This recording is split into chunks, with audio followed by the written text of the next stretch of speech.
Patches کو subscribe کریں۔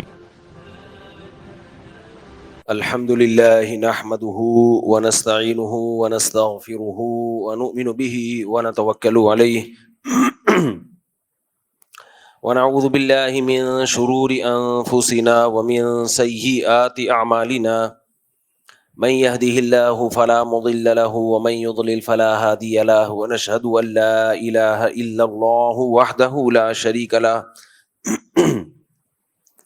ونشهد أن محمدا عبده ورسوله صلى الله تعالى عليه وعلى آله وأصحابه وبارك وسلم تسليما كثيرا كثيرا أما بعد فأعوذ بالله من الشيطان الرجيم بسم الله الرحمن الرحيم يا أيها الذين آمنوا كتب عليكم الصيام كما كتب على الذين من قبلكم لعلكم تتقون أياما معدودات وقال النبي صلى الله عليه وسلم من صام رمضان إيمانا واحتسابا غفر له ما تقدم من ذنبه ومن قام رمضان ایمانا واحتسابا غفر له ما تقدم من ذنبه۔ رمضان سے متعلق قرآن مجید کی آیت پڑھی ہے۔ اللہ تعالیٰ سے دعا ہے کہ اللہ تعالیٰ صحیح طرح سے بات کہنے کی، سننے کی، سمجھنے کی، عمل کی توفیق عطا فرمائے۔ دیکھو بھائی، قرآن مجید کی جو آیت میں نے آپ کے سامنے تلاوت کی، اللہ تعالیٰ کا ارشاد ہے، اے ایمان والو، تم پہ روزے فرض کیے گئے ہیں جیسے کہ تم سے پہلی امتوں پہ روزے فرض کیے گئے تھے، تاکہ تمہارے اندر تقوی پیدا ہو جائے۔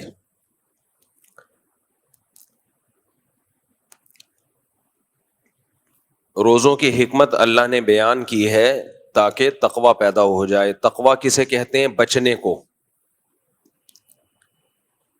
لفظ کا تو ترجمہ بچنا ہے، چاہے اچھی چیز سے بچیں یا بری چیز سے بچیں، لیکن شریعت میں یہ لفظ برائی سے بچنے کے معنی میں استعمال ہوتا ہے، تاکہ تم برائیوں سے بچ جاؤ۔ تو روزہ رکھنے سے انسان برائیوں سے بچ جاتا ہے۔ کیسے بچ جاتا ہے؟ دیکھو، جانوروں میں اللہ تعالیٰ نے بچنے کا مادہ ہی نہیں رکھا، ان کا جو دل چاہتا ہے وہ کرتے ہیں۔ آپ یہ ڈاکومنٹریز دیکھیں، یہ جو ہائینا ہوتا ہے کتنی بے دردی سے جانوروں کو کھاتا ہے، یہ زندہ ہی کو نوچ نوچ کے کھانا شروع کر دیتا ہے۔ حالانکہ وہ پہلے گردن سے پکڑ کے مارے پھر کھا جائے، یہ بھی کر سکتا ہے، لیکن اس کے پاس اتنا ٹائم نہیں ہوتا سوچنے سمجھنے کا۔ اس کا جو دل چاہتا ہے وہ کرتا ہے، اس کو بھوک لگ رہی ہے کھانا شروع کر دے گا وہ۔ اس سے اس کو غرض نہیں ہے کہ تمیز سے کھاؤں یا بدتمیزی سے کھاؤں، یہ صلاحیت اللہ نے اس کے اندر رکھی نہیں ہے۔ انسان کو اللہ نے شعور دیا ہے، وہ سوچتا ہے کہ یہ کام کرنے کا ہے، یہ کام نہیں کرنے کا ہے، یہ کام کر لینا چاہیے، اس کام سے ہمیں بچنا چاہیے۔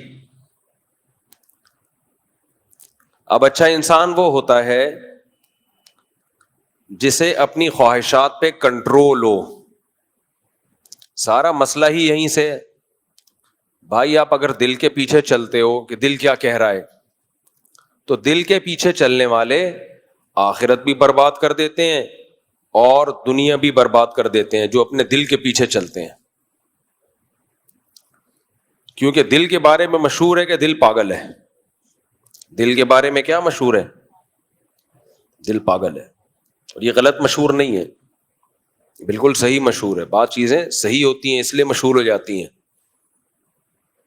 ہر مشہور چیز غلط نہیں ہوتی، بعض دفعہ صحیح بات ہی مشہور ہوتی ہے۔ تو دل کیا ہے؟ بولو نا، پاگل ہے۔ اس کا کام ہے چاہتوں کو پورا کرنا، چاہنا۔ عقل اسے کنٹرول کرتی ہے کہ تو صحیح چیز چاہ رہا ہے یا غلط چیز چاہ رہا ہے۔ شوگر کا جو مریض ہے اس کا بھی دل چاہتا ہے نا لڈو کھانے کا، ہے؟ دل چاہتا ہے کہ نہیں چاہتا؟ یہ دل کے پاگل ہونے کی علامت ہوئی کہ نہیں ہوئی؟ کہ ابے تو کیوں چاہ رہا ہے بے وقوف، تیرے لیے تو میٹھا نقصان دہ ہے، لیکن دل کہتا ہے نہیں کھاؤ، حالانکہ نقصان اس سے کس کو ہوگا؟ خود دل کو ہوگا.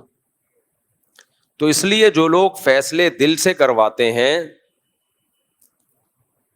تو وہ نہ دنیا میں کامیاب ہوتے ہیں اور نہ آخرت میں. انگریز لوگ جو کافر ہیں وہ کیا کرتے ہیں؟ وہ اپنی خواہشات کو اتنا کنٹرول کرتے ہیں جس سے ان کی دنیا سیدھی ہو جائے. آخرت کے معاملے میں وہ ایمان ہی نہیں رکھتے تو آخرت کی ان کو کوئی فکر ہے نہیں. جبکہ اللہ اس کے رسول صلی اللہ علیہ وسلم چاہتے ہیں کہ اپنی خواہشات کو اتنا کنٹرول کرو کہ دنیا بھی سیدھی ہو جائے اور آخرت بھی سیدھی ہو جائے، تمہاری آخرت بھی صحیح ہو جائے. اب چونکہ ہمیں اپنی خواہشات پہ کنٹرول ہی نہیں ہے تو ہر الٹا کام ہم صبح شام کر رہے ہوتے ہیں.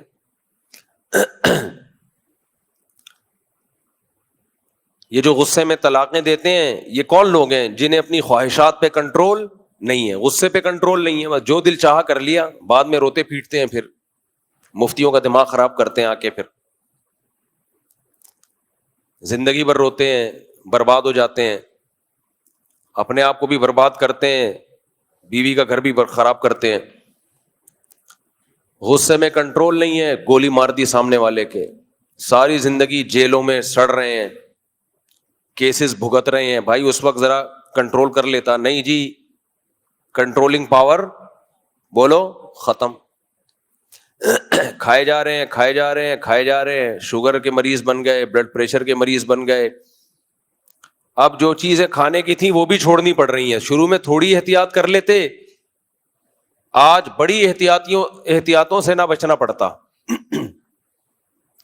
سو رہے ہیں تو سوئے چلے جا رہے ہیں، نہ ورزش ہے، نہ ایکسرسائز ہے، نہ ہل جل ہے. تو سارا مسئلہ کس کا ہے ہمارے ساتھ؟ کنٹرولنگ پاور بولو ختم.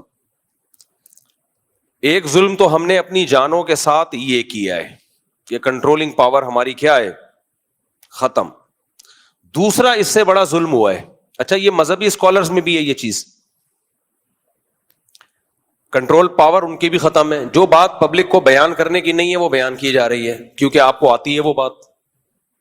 بھائی آپ کے پاس جو علم ہے آپ یہ دیکھو کہ پبلک کو بتانے کا اس میں فائدہ بھی ہے یا نہیں ہے، یہ پبلک کے کام کی چیز بھی ہے یا نہیں ہے.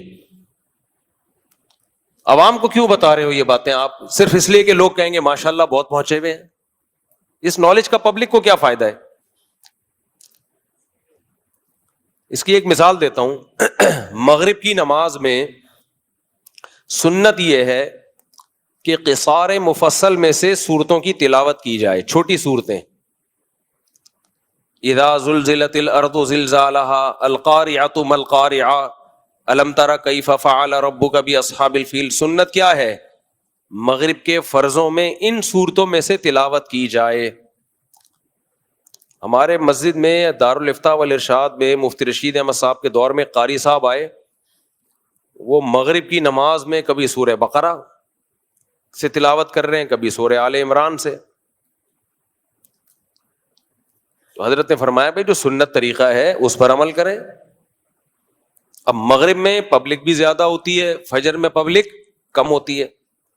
حضرت نے جب بہت دفعہ سمجھایا، نے فرمایا قاری لوگ یہ کرتے ہیں مغرب کی نماز میں بڑی بڑی صورتوں میں سے پڑھتے ہیں یہ بتانے کے لیے کہ ہمیں یہاں سے بھی آتا ہے. سمجھ رہے ہیں؟ اگر وہ علم ترا پڑھ لیں گے تو پبلک کہے گی یہ تو ہم بھی پڑھ سکتے ہیں، اس میں آپ نے کون سا تیر مار دیا. اگر وہ مغرب کی نماز میں قل ہو اللہ احد پڑھ لیں گے تو پبلک کہے گی یہ تو ہمیں بھی آتی ہے.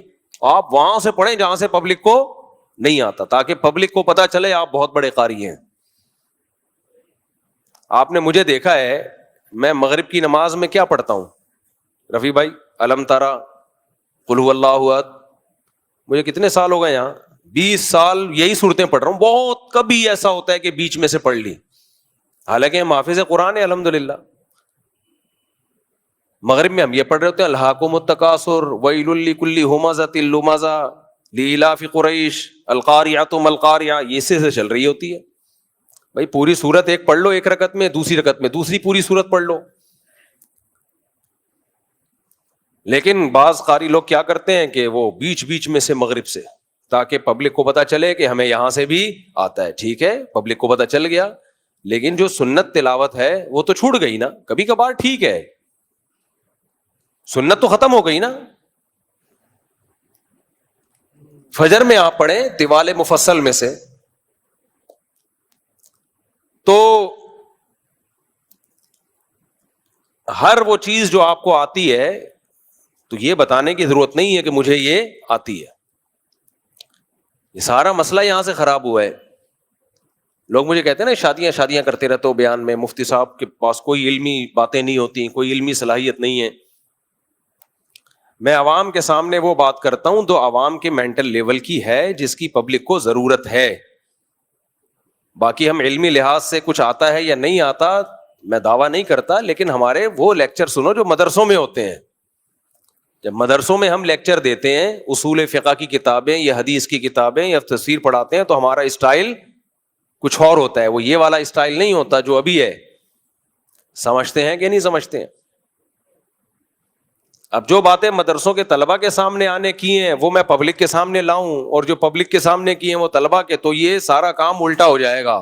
فرقے پیدا ہوں گے, نئے نئے تشویش پیدا ہوگی لوگوں میں. تو جو پبلک کے کرنے کے کام ہے, واعظین جتنے بھی دنیا میں گزرے ہیں وہ آسان باتیں کرتے ہیں لوگوں کے سامنے. زنا چھڑواؤ لوگوں سے, لوگوں کو نماز پہ لے کر آؤ, لوگوں کو زکوٰۃ پہ لے کر آؤ. یہ کام چھوڑ کے آپ بنو امیہ کے جھگڑے نمٹانے بیٹھ جاؤ سیاسی, تو اس سے امت میں کوئی خیر کا کام نہیں ہوگا. اس سے امت کیا ہوگی؟ بیکار چیزوں میں, لغو چیزوں میں لگ جائے گی. اور اس میں بھی آپ جو نالج لوگوں کے سامنے لا رہے وہ بھی غلط ہو, صحیح وہ بھی نہ ہو, پھر تو اور مسئلہ خراب ہو جائے گا. تو خیر, میں یہ عرض کر رہا تھا کہ کنٹرولنگ پاور کیا ہو گئی ہے؟ ختم. مذہبی لوگوں کی بھی کنٹرولنگ پاور ختم. مذہبی اسکالر جو ہوتے ہیں بہت سے, کہ انہیں برداشت ہی نہیں ہے یہ بات عوام میں لانے کی ہے کہ نہیں لانے کی ہے, کیسے بیان کیا جائے برداشت سے. جب ایک دوسرے کے خلاف بولتے ہیں تو برداشت سے کنٹرول ختم ہو جاتا ہے. سامنے والے پہ رد کیسے کرنا ہے اس کے بھی تو کوئی آداب اور کوئی تمیز ہوتی ہے نا. تمیز مارکیٹ سے کیا ہے؟ شارٹ ہے. تو ایک ظلم تو یہ ہوا کہ ہماری سوسائٹی میں برداشت ختم ہے.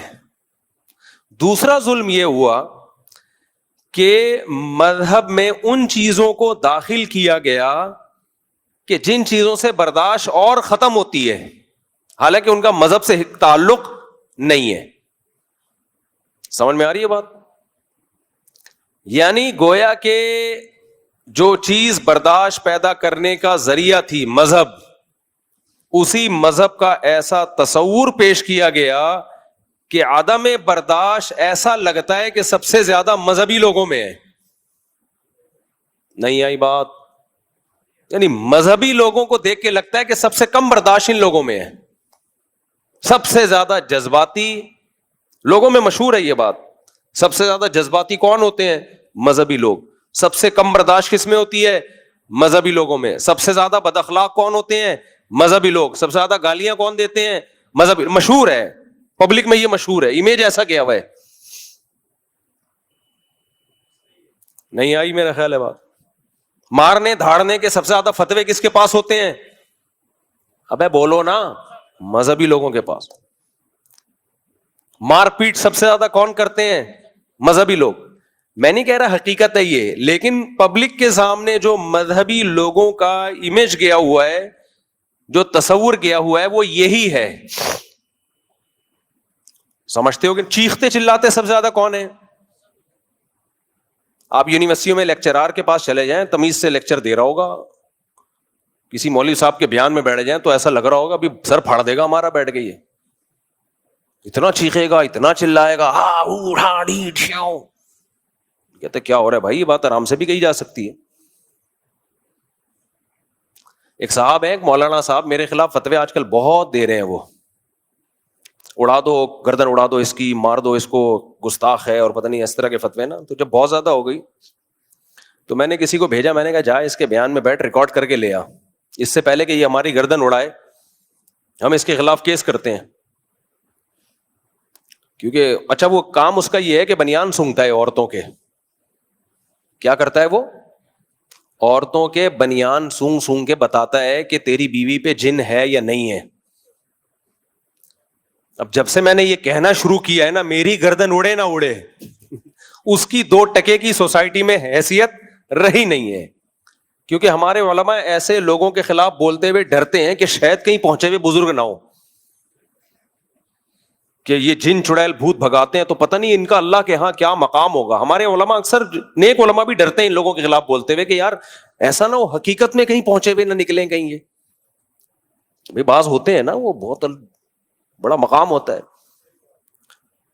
تو اللہ نے میرے اندر جو سافٹ ویئر انسٹال کیے ہیں وہ سافٹ ویئر ان چیزوں کو مانتے ہی نہیں ہیں.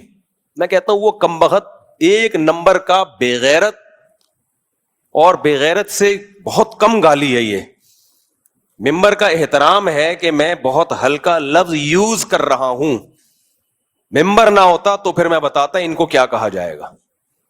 مجبور ہوں, ممبر نے میرے ہاتھ باندھ دیے. وہ بزرگ تو دور کی بات میرے بھائی, جو عورت کا بنیان سونگ رہا ہے نا کسی غیر عورت کا, وہ بے غیرتی کا لفظ اس کے لیے, یہ بے غیرتی کے لفظ کی توہین ہے. بے غیرت کا لفظ بولے گا یار میں اتنا برا ہوں کہ آپ نے اس آدمی پہ میرا نام فٹ کر دیا, اور اپنے آپ کو مفتی بھی کہتا ہے, مفتی فلاں مفتی فلاں. تو جن چڑیل بھوت بھگانے والے ویسے ہی غیرت ان میں ہوتی نہیں ہے. آپ ذرا ان کے ساتھ رہو, آپ کو سارے ایک نمبر کے بے غیرت نظر آئیں گے. یہ اتنے بے غیرت ہیں کہ میں ان کے خلاف اتنا بول رہا ہوں, ایک جن میرے پاس نہیں بھیجا انہوں نے. یار کیا خیال ہے,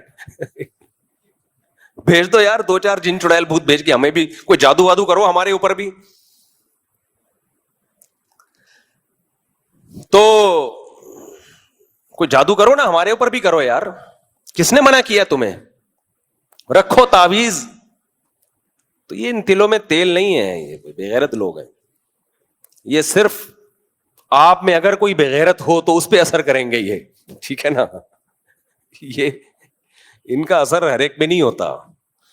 تو وہ ہے, وہ ہر جمعے کے بیان میں نا چیخ چیخ کے تھک گیا وہ بے غیرت میرے خلاف. کبھی بنوری ٹاؤن کے فتوے, کسی اور کے بارے میں فتویٰ ہے بنوری ٹاؤن کو, وہ میرے نام پہ لگا لگا کے چلا رہا ہوتا ہے. ابھی 2 جمعے پہلے پھر اس نے بانٹا ہے. پوری بیچارے کی کوشش ہے کہ مفتی طارق مسعود کا کوئی سر قلم کر دے, پوری زور لگا رہا ہے وہ. اور قلم کرنے کا مقصد کیا ہے؟ تاکہ یہ جو چڈی بنیان جو سونگ سونگ کے بتاتا ہے نا, اس کو جو میں نے ایکسپوز کیا ہے, یہ تو چڈی میں نے دیکھی نہیں ہے, بنیان تو لوگوں سے سنا ہے, لیکن میں یقین سے کہتا ہوں چڈیاں بھی سونگتا ہوگا. کیونکہ جو بغیرت ہوتا ہے وہ تھوڑا بغیرت ہوتا نہیں ہے. تو وہ گردن اڑانے کے چکر میں لگا ہوا ہے بہت دنوں سے. تو جتنے اس کے بے غیرت مرید ہیں میں ان سے کہتا ہوں کہ اپنے اس پیر سے بولو کہ بے غیرت تو ہمارے ذریعے سے مفتی کی گردن کیوں اڑوا رہا ہے؟ تجھے اگر عشق مصطفیٰ ہے تو بے غیرت خود آنا. صحیح ہے نا. سادہ لوہ عوام کو عشق مصطفیٰ کے نام پہ ان سے قتل کروا کے ساری زندگی ان کی جیلوں میں گزرتی ہیں, اور یہ بے غیرت بیٹھے ہوتے ہیں خود گاڑیوں میں گھوم رہے ہوتے ہیں اور عورتوں کے بنیان سونگ رہے ہوتے ہیں. زندگی ان کی اسی میں گزرتی ہے. تو جو بھی فتویٰ دیا کرے نا فلاں کی گردن اڑا دو, آپ اس کو تلوار لا کے دیں, حضرت یہ کام آپ اپنے دستے مبارک سے کریں, مریدوں کو بے وقوف بنانے کی کوشش بولو نہ کریں. حضرت یہ تلوار ہے, آپ اپنے دستے مبارک سے تلوار پہ آپ خود خرچہ کر لیں. ان سے یہ کہیں کہ یہ نہیں ہو کہ ہم تلواروں سے کھیلیں اور آپ عورتوں کی شلواروں سے کھیلیں, کیونکہ عامل شلواروں سے بھی کھیلتے ہیں عورتوں کی. یہ نہیں ہو سکتا کہ ہمیں تلواروں سے کھلواؤ, خود چڈی بنیان اور شلواروں سے کھیلو. جس پر خدا کی کوئی بہت بڑی پھٹکار ہوتی ہے نا وہ عامل بنتا ہے. بہت بڑا کوئی جرم ہوا ہوتا ہے, اس سے بہت بڑے کوئی کبیرہ گناہ کا ارتکاب کیا ہوتا ہے. یہ چھوٹے موٹے گناہوں پہ اللہ کی طرف سے ایسی سزا نہیں ملتی ہے. جس کو اللہ جن چڑیل بھوت بھگانے والا روحانی عامل بنا دینا. یقین کر لو اس سے ماضی میں کوئی چھوٹا گناہ نہیں ہوا, اتنا بڑا کبیرہ گناہ ہوا ہے کہ جس کی پھٹکار اس کے اوپر برسی ہے. کیونکہ یہ گناہ جو ہے نا, عامل بننے کا جرم, اس کی نسلیں بھگتتی ہیں اس کی سزائیں. وہ کبھی بھی لاجک کی بات تو کرے گا ہی نہیں. جہاں میاں بیوی کا جھگڑا ہوگا نمٹائے گا نہیں, جن چڑیل بھوت کے کھاتے میں ڈالے گا. عقل مند آدمی اینالائز کرتا ہے کہ اس میں غلطی کس کی ہے, اس کو جوڑنے کی کوشش کرو. جیسے قرآن نے حکم دیا کہ دونوں طرف سے خاندان کے افراد بیٹھیں, دیکھیں غلطی کس کی ہے, صلح کی کوشش کریں. لیکن عامل کی پھٹکار, وہ صلح کی کوشش کم, جن چڑیل بھوت کے مسائل میں الگ سے ڈال دے گا. اس کو کاروبار کا نقصان ہوگا, لاجک کی بات نہیں کرے گا کہ یار جو نقصان ہو رہا ہے اس کی تلافی کرو. وہ کس پہ ڈال دے گا؟ جن چڑیل بھوت پہ. تو ایسی پھٹکار. اور میں آپ کو بتاؤں یہ کون سے جرم ہوتے ہیں جس کی وجہ سے یہ عامل بنتے ہیں. کچھ گناہ تو میں جانتا ہوں جو ان سے ہوتے ہیں. ایک جرم ہوتا ہے علماء اور بزرگوں کو برا بلا کہنا. جس نے یہ جرم کیا ہوتا ہے اللہ اس کو عامل بنا دیتے ہیں کہ اب تجھ سے علم چھین لیا. مدرسوں میں کچھ طلبہ ایسے ہوتے ہیں جو اپنے ٹیچروں کی, استاذوں کی, بزرگوں کی بے ادبیاں, گستاخیاں کرتے ہیں. تو اللہ ان کو علم کی نعمت سے محروم کر کے کس پہ ڈال دیتا ہے؟ جن چڑیل بھوت بھگانے کے کام پہ ڈال دیتا ہے. جن طلبہ نے استاذوں کا احترام کیا ہوتا ہے ان سے اللہ علمی کام لیتا ہے, دین کی دعوت اور دین کی تبلیغ کا کام لیتا ہے. لیکن مدرسوں میں جن طلبہ نے بے ادبیاں, گستاخیاں کی ہوتی ہیں اپنے محسنین کے ساتھ, اپنے بڑے بزرگوں کے ساتھ, تو اللہ علم چھین کے اس کو کس میں ڈال دیتا ہے؟ روحانی ڈرامے بازیوں میں. دوسرا, یہ سزا ان طلبہ کو ملتی ہے جنہوں نے 8 سال مدرسوں میں گزارے, وقف کا مال کھایا, پڑھائی کو فوکس نہیں کیا. یہ بھی کم جرم ہے کیا؟ قوم کا سرمایہ آپ کے اوپر خرچ ہوا, آپ کو چاہیے تھا کہ آپ پڑھتے, صرف نحو میں مہارت حاصل کرتے, فقہ پڑھتے, قرآن کی تفسیر پڑھتے, عربی ادب میں دلچسپی لیتے. 8 سال مدرسے نے آپ پر احسان کیا, آپ کے ٹیچروں نے آپ کو پڑھایا, لیکن آپ کو ٹک ٹاک سے اور فیس بک سے فرصت نہیں ملتی تھی. اب 8 سال کے بعد دنیا کے تو رہے نہیں, کیونکہ جوانی کی بہترین زندگی جو علم حاصل کرنے میں لگانی تھی, جو دنیا حاصل کرنے میں لگانی تھی, وہ آپ نے مدرسے میں لگا دی, اور مدرسے میں بھی آپ نے علم حاصل نہیں کیا. نتیجہ کیا نکلا؟ نہ دین کے رہے نہ دنیا کے رہے. تو اس زندگی برباد کرنے کی پھٹکار کیا اللہ آپ کو لگا دیتا ہے جن چڑیل بھوت بھگانے کے کام میں. نہیں آ رہی میرا خیال ہے بات؟ تو یہ بڑے غلیظ لوگ ہوتے ہیں, غلیظ. ہاں 1% ان میں نیک بھی ہوتے ہیں. اب آپ کہو گے مجھ سے آپ یو ٹرن لے رہے ہو. 1% ان میں واقعی نیک لوگ بھی ہوتے ہیں, لیکن دماغ ان کا بھی خراب ہوتا ہے. کچھ نیک لوگ یہ کام کر رہے ہوتے ہیں لیکن عملیات کر کر کے اوپر سے کیا ہو جاتے ہیں؟ کھسک جاتے. نارمل ایک بھی نظر نہیں آئے گا ان میں آپ کو. 99% تو وہ ہیں جن میں غیر منصرف کے دونوں سبب موجود ہیں. غیر منصرف کے دونوں سبب موجود ہیں. ایک سبب تو فسق و فجور, سمجھ رہے ہو؟ نہیں سوری, ان میں کچھ لوگ تو ایسے ہیں جن میں غیر منصرف کا ایک سبب ہی 2 کے قائم مقام ہے. ٹھیک ہے, وہ ہے فسق و فجور. جو عربی گرامر کے طلبہ ہیں وہ سمجھتے ہیں, فاسق ہوتے ہیں, تو ایک ہی سبب 2 کے قائم مقام, تو وہ ہوتے ہی غیر منصرف. اور کچھ ایسے ہیں جن میں غیر منصرف کے 2 اسباب ہوتے ہیں. فسق و فجور تو نہیں ہوتا, کیونکہ فسق و فجور ایک ہی سبب 2 کے قائم مقام ہے. تو ایک سبب تو ان میں یہ ہوتا ہے کہ جاہل ہوتے ہیں, دوسرا سبب بے وقوف ہوتے ہیں, دماغ خراب ہو چکا ہوتا ہے ان کا. کیونکہ جب یہ وظیفے پڑھتے ہیں نا فلیتے پلیتے بیٹھ کے, وہ نہیں, وہ جا کے عملیات کرتے ہیں یہ بیٹھ کے, تو اس سے اوپر کی کھوپڑی کیا ہوتی ہے؟ کھسک جاتی ہے. دماغ بہت سینسٹیو چیز ہے, یہ ذہن میں رکھو. دماغ بہت, میں آپ کو بتاؤں سب سے زیادہ دماغ کو ہیلدی رکھنا مشکل کام ہے اپنی صحت کے لیے. لوگ سمجھتے ہیں کہ ہم اپنی نگاہوں کو کی حفاظت کرنا بڑا مشکل کام, یعنی ہماری نظر صحیح رہے, ہماری سماعت صحیح رہے, ہم چلتے دوڑتے رہیں. بھائی ٹانگوں کی ہیلتھ اس کو بچا کے رکھنا آسان, معدے کی ہیلتھ کو بچا کے رکھنا بولو آسان, سننے کی قوت, دیکھنے کی قوت, ان کو بچا کے رکھنا آسان. سب سے زیادہ مشکل اگر کسی آپ کے جو آرگن ہے نا, جس کی صحت کو مینٹین رکھنا سب سے زیادہ مشکل ہے, وہ دماغ ہے. ذرا سی ایب نارمل لائف ہوتی ہے اور دماغ ایب نارمل ہونا شروع ہو جاتا ہے. دماغ کو صحیح رکھنے کے لیے ضروری ہے بالکل نارمل لائف ہو آپ کی, تھوڑی سی بھی ایب نارملٹی نہ آئے. نہیں آئی میرا خیال ہے بات, یہ بہت اہم پوائنٹ ہے, اللہ کرے یہ کھوپڑی شریف میں اتر جائے. آج آپ کو پتا ہے نا کتنے زیادہ سائیکولوجسٹ سوسائٹی میں آ گئے ہیں, اور کتنے لوگ, کوئی تھوڑا سا کھسکا ہوا ہے, کوئی عجیب سا کھسکا ہوا ہے, کوئی بیٹھے بیٹھے اوٹ پٹانگ حرکتیں شروع کر دیتا ہے. یہ بیماریاں بہت ہو گئی ہیں.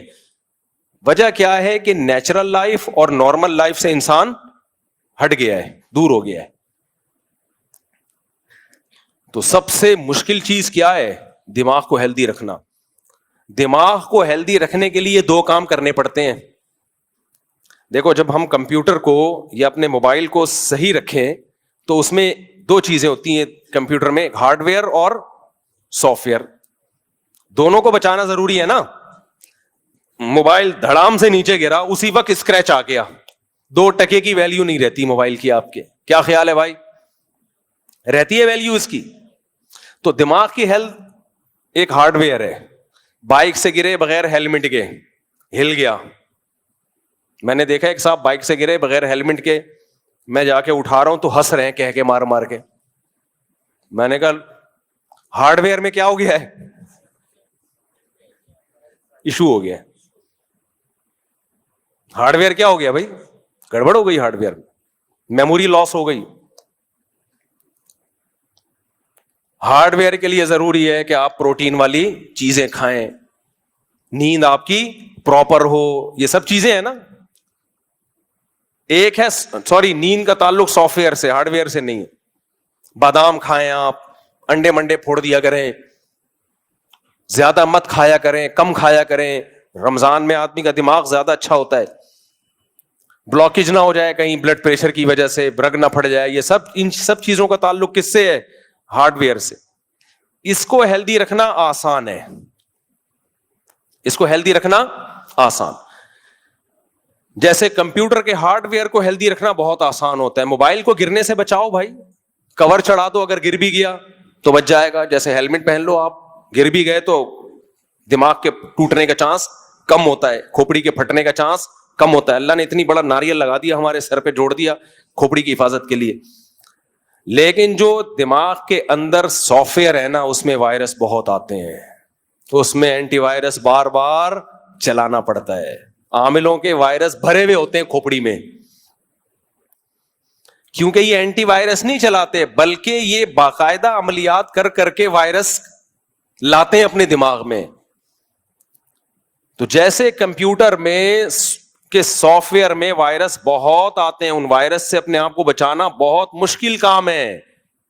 تو اسی طرح دماغ کا جو سافٹ ویئر ہے نا, اس کی حفاظت بہت مشکل کام ہے. وہ ٹینشن سے پاگل خراب ہوتا ہے.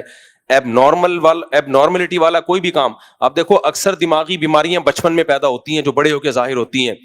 بچے اسٹریس کے ماحول میں اگر پلتے ہیں نا, ماں یا باپ میں سے کوئی ایک بھی بہت سخت ہے تو بچے کا دماغ ہمیشہ کے لیے خراب ہو جاتا ہے.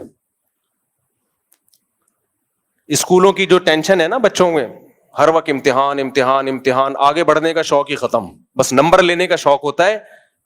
تو وہ اسٹریس ان کو کیا کرتی ہے, ان کے اندر جو, میں آپ کو اپنی بات بتاؤں, میں نے مدرسے میں جا کے پڑھا ہے, اسکولوں میں نہیں پڑھا.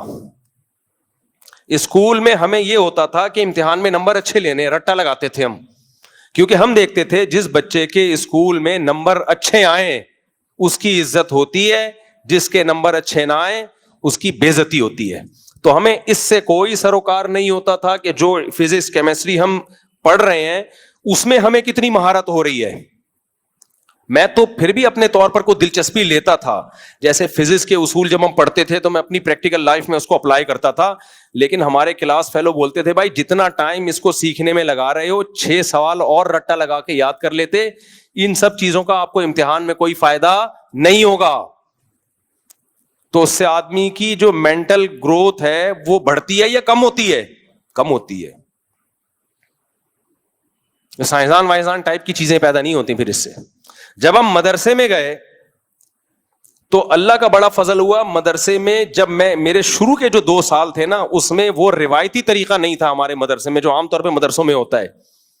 اس میں یہ کہ یہ عربی گرامر ہے, یہ آپ نے پڑھنی ہے, تو میں خود پریکٹس کر کے اس کو, ٹیچر کی محنت اور خود پریکٹس کر کے بہت سیکھ کیا, اس میں دلچسپی تھی. خیر وہ ایک الگ ٹاپک ہے. تو بچپن میں بچے کے دماغ میں کوئی اسٹریس ہو, بلا وجہ کا روب ہو, تو اس میں کوئی سافٹ ویئر میں کیا ہوتا ہے دماغ میں خلل, وہ ٹھیک ہونا بڑا مشکل ہے. پھر وہ ساری زندگی اب نارمل ہی رہتا ہے بیچارہ, بڑھ ہی نہیں پاتا. غریبوں کے بچے زیادہ اچھے پل جاتے ہیں, میں نے دیکھا ہے. غریبوں کے بچے, ان کے پاس وسائل کم ہوتے ہیں. غریب کے بچے کے پاس وسائل زیادہ آ جائیں, وہ مالدار کے بچے سے آگے نکل جائے گا. مالداروں کے بچوں کی مینٹل گرو آج کل کم ہو رہی ہے. وجہ اس کی ہے کہ 1-1 2-2 ہوتے ہیں. کتنے ہوتے ہیں؟ 1 یا 2. اور ان پر ماں باپ کا دباؤ پڑھائی کا اتنا ہوتا ہے, کیونکہ ماں باپ نے یہ کہا ہوتا ہے کہ ہم نے پڑھ لکھ کے اتنا کمایا ہے تو ہمارا بچہ بھی پڑھے گا اور اتنا کمائے گا. اور پھر بچے کو کھیلنے کودنے کے لیے قریب العمر بہن بھائی نہیں ملتے. اس کے کزنوں کی تعداد, اس کے بہن بھائیوں کی تعداد کم ہوتی ہے. بچہ جب بچوں کے ساتھ رہتا ہے نا, بہت لائف کو انجوائے کرتا ہے. وہ بھاگتا ہے, دوڑتا ہے, درخت پہ چڑھ رہا ہے, کبھی بادام کے درخت پہ دھڑام سے گرا, چھوٹا بھائی, بڑا بھائی, منجلا بھائی, چھوٹی بہن, بڑی بہن, منجلی بہن اور کزنوں کی پوری فوج ہوتی ہے. ایسے کھیل کود کے جو بچے بڑے ہوتے ہیں وہ دنیا میں بڑے کام کرتے ہیں, بشرطے کہ ان کو وسائل بھی ملیں. اب غریب کے بچوں کے پاس وسائل کم ہوتے ہیں, اس لیے بڑے کام نہیں کر پاتے. مالداروں کے بچے تو ہم دیکھ رہے ہیں بےچارے برگر, کچھ کسی کا ڈھو کرو گر جاتے ہیں وہ. اور یہ مسائل باہر ملکوں میں زیادہ ہیں. بچوں کی جو بیماریاں ہیں نا دماغی, یہ ترقی یافتہ ملکوں میں زیادہ بیمار ہیں بچے, غریب ملکوں میں کم ہے. ابھی میں افریقہ تو 4تھا چکر لگا ہے میرا, 3 یا 4. بچوں کی فوج ہوتی ہے, سارے ہنستے کھیلتے اچھلتے کودتے, جب بھی کھڑے ہو کے ڈانس کرنا شروع کر دیں گے. وہ لگتا ہے ان بیچاروں کو کوئی ٹینشن ہی نہیں ہے. بیچارے غریب ہونے کی وجہ سے کہہ رہا ہوں میں, ایسا انجوائے کر رہے ہیں لائف کو. ان کی مائیں ان کو ایک سوکھی روٹی کا ٹکڑا پکڑا دیتے ہیں, اسی کو کھا جاتے ہیں وہ خوشی خوشی. امیر کے بچے کی ٹینشن ہے تو دیکھو, وہ میرا کلپ بڑا مشہور ہوا تھا نا, مائیں صبح صبح منتیں مان کے بیٹھی ہوئی ہوتی ہیں. بیٹا پاٹھا کھاؤ گے؟ پاٹھا نہیں, پاٹھا نہیں. ڈبل روٹی کھا لو؟ نہیں ڈبل روٹی نہیں. جام کھا لو؟ نہیں جام نہیں. شہد کھا لو؟ نہیں شہد نہیں, شہد تو کھاتا ہی نہیں. چاکلیٹ کھا لو؟ نہیں یہ بھی نہیں. کیا کھائے گا بھائی تو؟ ماں کو کھا جاتا ہے وہ ٹینشن میں. پھر ڈاکٹروں نے اتنا الو بنا دیا, اللہ بچا کے رکھے. بچے کو ایکچولی یہ کھلائیں تو پھر یہ کھلائیں, تو بچے کو پھر اتنی پروٹین ہونے چاہیے بچوں کی ڈائٹ میں, اتنے. بچے کو کچھ بھی نہیں کھلاؤ, بھوکا رکھو. بھوک میں وہ 2 نوالے کھائے گا نا چھین کے, دیکھو ٹھا کر کے اس کی باڈی کو لگتا ہے. مجھے یاد ایک جگہ میں کہیں رہنے کے لیے گیا, تو ہمارے کوئی ریلیٹیو تھے, ان کے پڑوس میں بہت غریب فیملی تھی. اچھا, جو ہمارے ریلیٹیو تھے وہ کھاتے پیتے فیملی تھی. ان کے جتنے بچے تھے وہ سارے کمزور. میں دیکھتا تھا یار یہ پڑوسیوں کے ہاں تو بیچاروں کے روٹی نہیں ہوتی کھانے کی, بچے ان کے ماشاءاللہ سارے کیا ہیں, صرف روٹی کھاتے تھے, صرف روٹی. اور میں ان کے گھر منظر دیکھتا تھا کہ روٹی پک رہی ہوتی تھی نا, بچہ آتا تھا توے پہ ابھی پوری پکی نہیں, اٹھا کے بھاگ جاتا تھا, کھا رہا ہوتا تھا, اما کو دکھا رہا ہوتا تھا, اور اما چمٹا دکھا رہی ہوتی تھی اس کو. سمجھ رہے ہو, بغیر سالن کے روٹی. اور ایسے پاورفل بنے ہیں, ایسے پاورفل. تو زیادہ ڈاکٹروں کو بھی لفٹ نہیں کرایا کرو, اگر پیسے ہیں تو کرا لو, نہیں ہے تو سب چلتا ہے. خیر ابھی کہاں سے کہاں میری بات چینج ہو رہی ہے, میں ابھی اصل ٹاپک کی طرف آتا ہوں. تو میں یہ کر رہا تھا کہ مذہب جو برداشت سکھاتا تھا وہی کیا سکھا رہا ہے. مذہبی لوگ عام طور پر, لوگوں میں مشہور ہے یہ بات کہ مذہبی لوگوں میں برداشت کم ہوتی ہے. تو بھائی یا تو یہ مذہب کا قصور ہے, تبھی بہت سے لوگ یہ منظر دیکھ کے ملحد ہو گئے, ایتھیسٹ ہو گئے. کیا سب سے زیادہ عدم برداشت تو ہمیں مذہبی لوگوں میں نظر آتی ہے, حالانکہ انہوں نے اوریجنل مذہبی لوگ دیکھے ہوتے نہیں ہیں. اصل وجہ یہ ہے. تو اب نظر اگر ہمیں آ رہا ہے کہ مذہبی لوگوں میں برداشت کم ہے, امیج یہی بنا ہوا ہے دنیا کے سامنے, تو یا تو میرے بھائی یہ مذہب کا قصور ہے کہ مذہب پروڈکٹ ایسی تیار کر رہا ہے جن میں برداشت نہیں ہے. تو اگر خدا نخواستہ یہ مذہب کا قصور ہے تو اس کا مطلب پھر ہم صحیح مذہب کو فالو نہیں کرتے, پھر تو ہمیں مذہب چھوڑ دینا چاہیے. لیکن حقیقت یہ ہے کہ یہ مذہب کا قصور نہیں ہے, مذہب کو ریپریزنٹ کرنے والے, مذہب کو ایکسپلین کرنے والے وہ غلط ایکسپلین کر رہے ہیں. کیسے؟ اب میں آپ کو بتاتا ہوں. دیکھو, اگر کسی مذہب کے پہ چلنے والوں میں آپ کو موٹاپا بہت نظر آ رہا ہے, سارے گول گول ہی ہیں اس مذہب کے فالوورز, دوبارہ سے جب بہت بہترین مثال ہوتی ہے تو میں ایک گیئر لگانے کے بعد نیوٹرل کر کے گاڑی کو دوبارہ سپیڈ میں لے کر آتا ہوں, ریورس دوبارہ سے نا, روڈ بہت زبردست ہے تو اب گاڑی کو نیوٹرل کر کے بریک لگاؤ, دوبارہ گیئر میں ڈال کے گاڑی چلاؤ. تو میں مثال کو دوبارہ سے دیکھو, مجھے ایک بات بتاؤ, فرض کرو کوئی مذہب ہے جس کا کوئی بھی نام ہے, اسلام کی بات نہیں کر رہا, کوئی بھی ایک مذہب ہے, اس مذہب کا نام ہم ABC رکھ دیتے ہیں. اس مذہب کا کیا نام ہے؟ ABC. دنیا میں ایک مذہب ہے جس کا نام کیا ہے؟ ABC. اس مذہب کے ماننے والوں کا دعویٰ ہے کہ ہمارا مذہب ہی برحق مذہب ہے, انسانیت کی نجات ہی اسی مذہب میں ہے, اور یہی مذہب برحق مذہب ہے, اس مذہب پہ چلو گے تو دنیا نجات پائے گی, دنیا کامیاب ہوگی. تو لیکن اس مذہب پہ جتنے بھی چلنے والے لوگ ہیں ان سب میں ایک چیز ہمیں کامن نظر آتی ہے کہ سب گول مٹول, بڑی بڑی توندیں, اور رائٹ اور لیفٹ دونوں کولے, اور توند کا سائز برابر, سارے ہی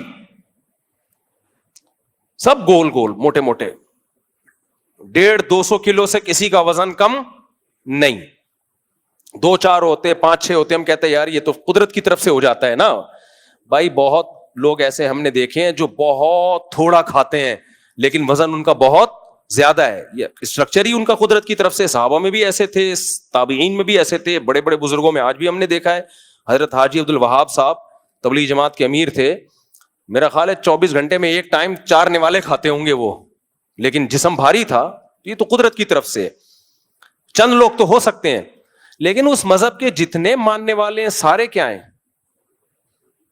لمبائی اور چوڑائی کیا ہے؟ برابر. لیٹ جائیں تو پتہ نہیں چلے کہ کھڑے ہوئے ہیں یا اگر چادر ڈال دیں ان کے اوپر. بہت مختلف طریقوں سے اس بات کو ایکسپلین کیا جا سکتا ہے, میں زیادہ مثالیں نہیں دے رہا آپ کو. سارے ہی اگر موٹے موٹے ہیں, سارے ہی موٹے موٹے, تو اس سے پہلا امیج جو دنیا کے سامنے جائے گا وہ یہ جائے گا کہ اس مذہب میں باقی تعلیمات کا تو ہمیں نہیں پتا, اخلاقیات میں کیا معاملہ ہے, لیکن یہ مذہب میں کھانا پینا بہت زیادہ یہ فرض ہے, کیونکہ سارے ہی مذہب کے ماننے والے کیا ہیں؟ گول. تو اس کی علامت ہوئی نا کہ یہ مذہب زیادہ کھانے پینے کی ترغیب بہت زیادہ دیتا ہے. نماز کی طرح فرض ہے اس میں, ورنہ 2-4 تو پتلے ہوتے نا. کیا خیال ہے بھائی, سمجھ میں آ رہی ہے بات کہ نہیں آ رہی؟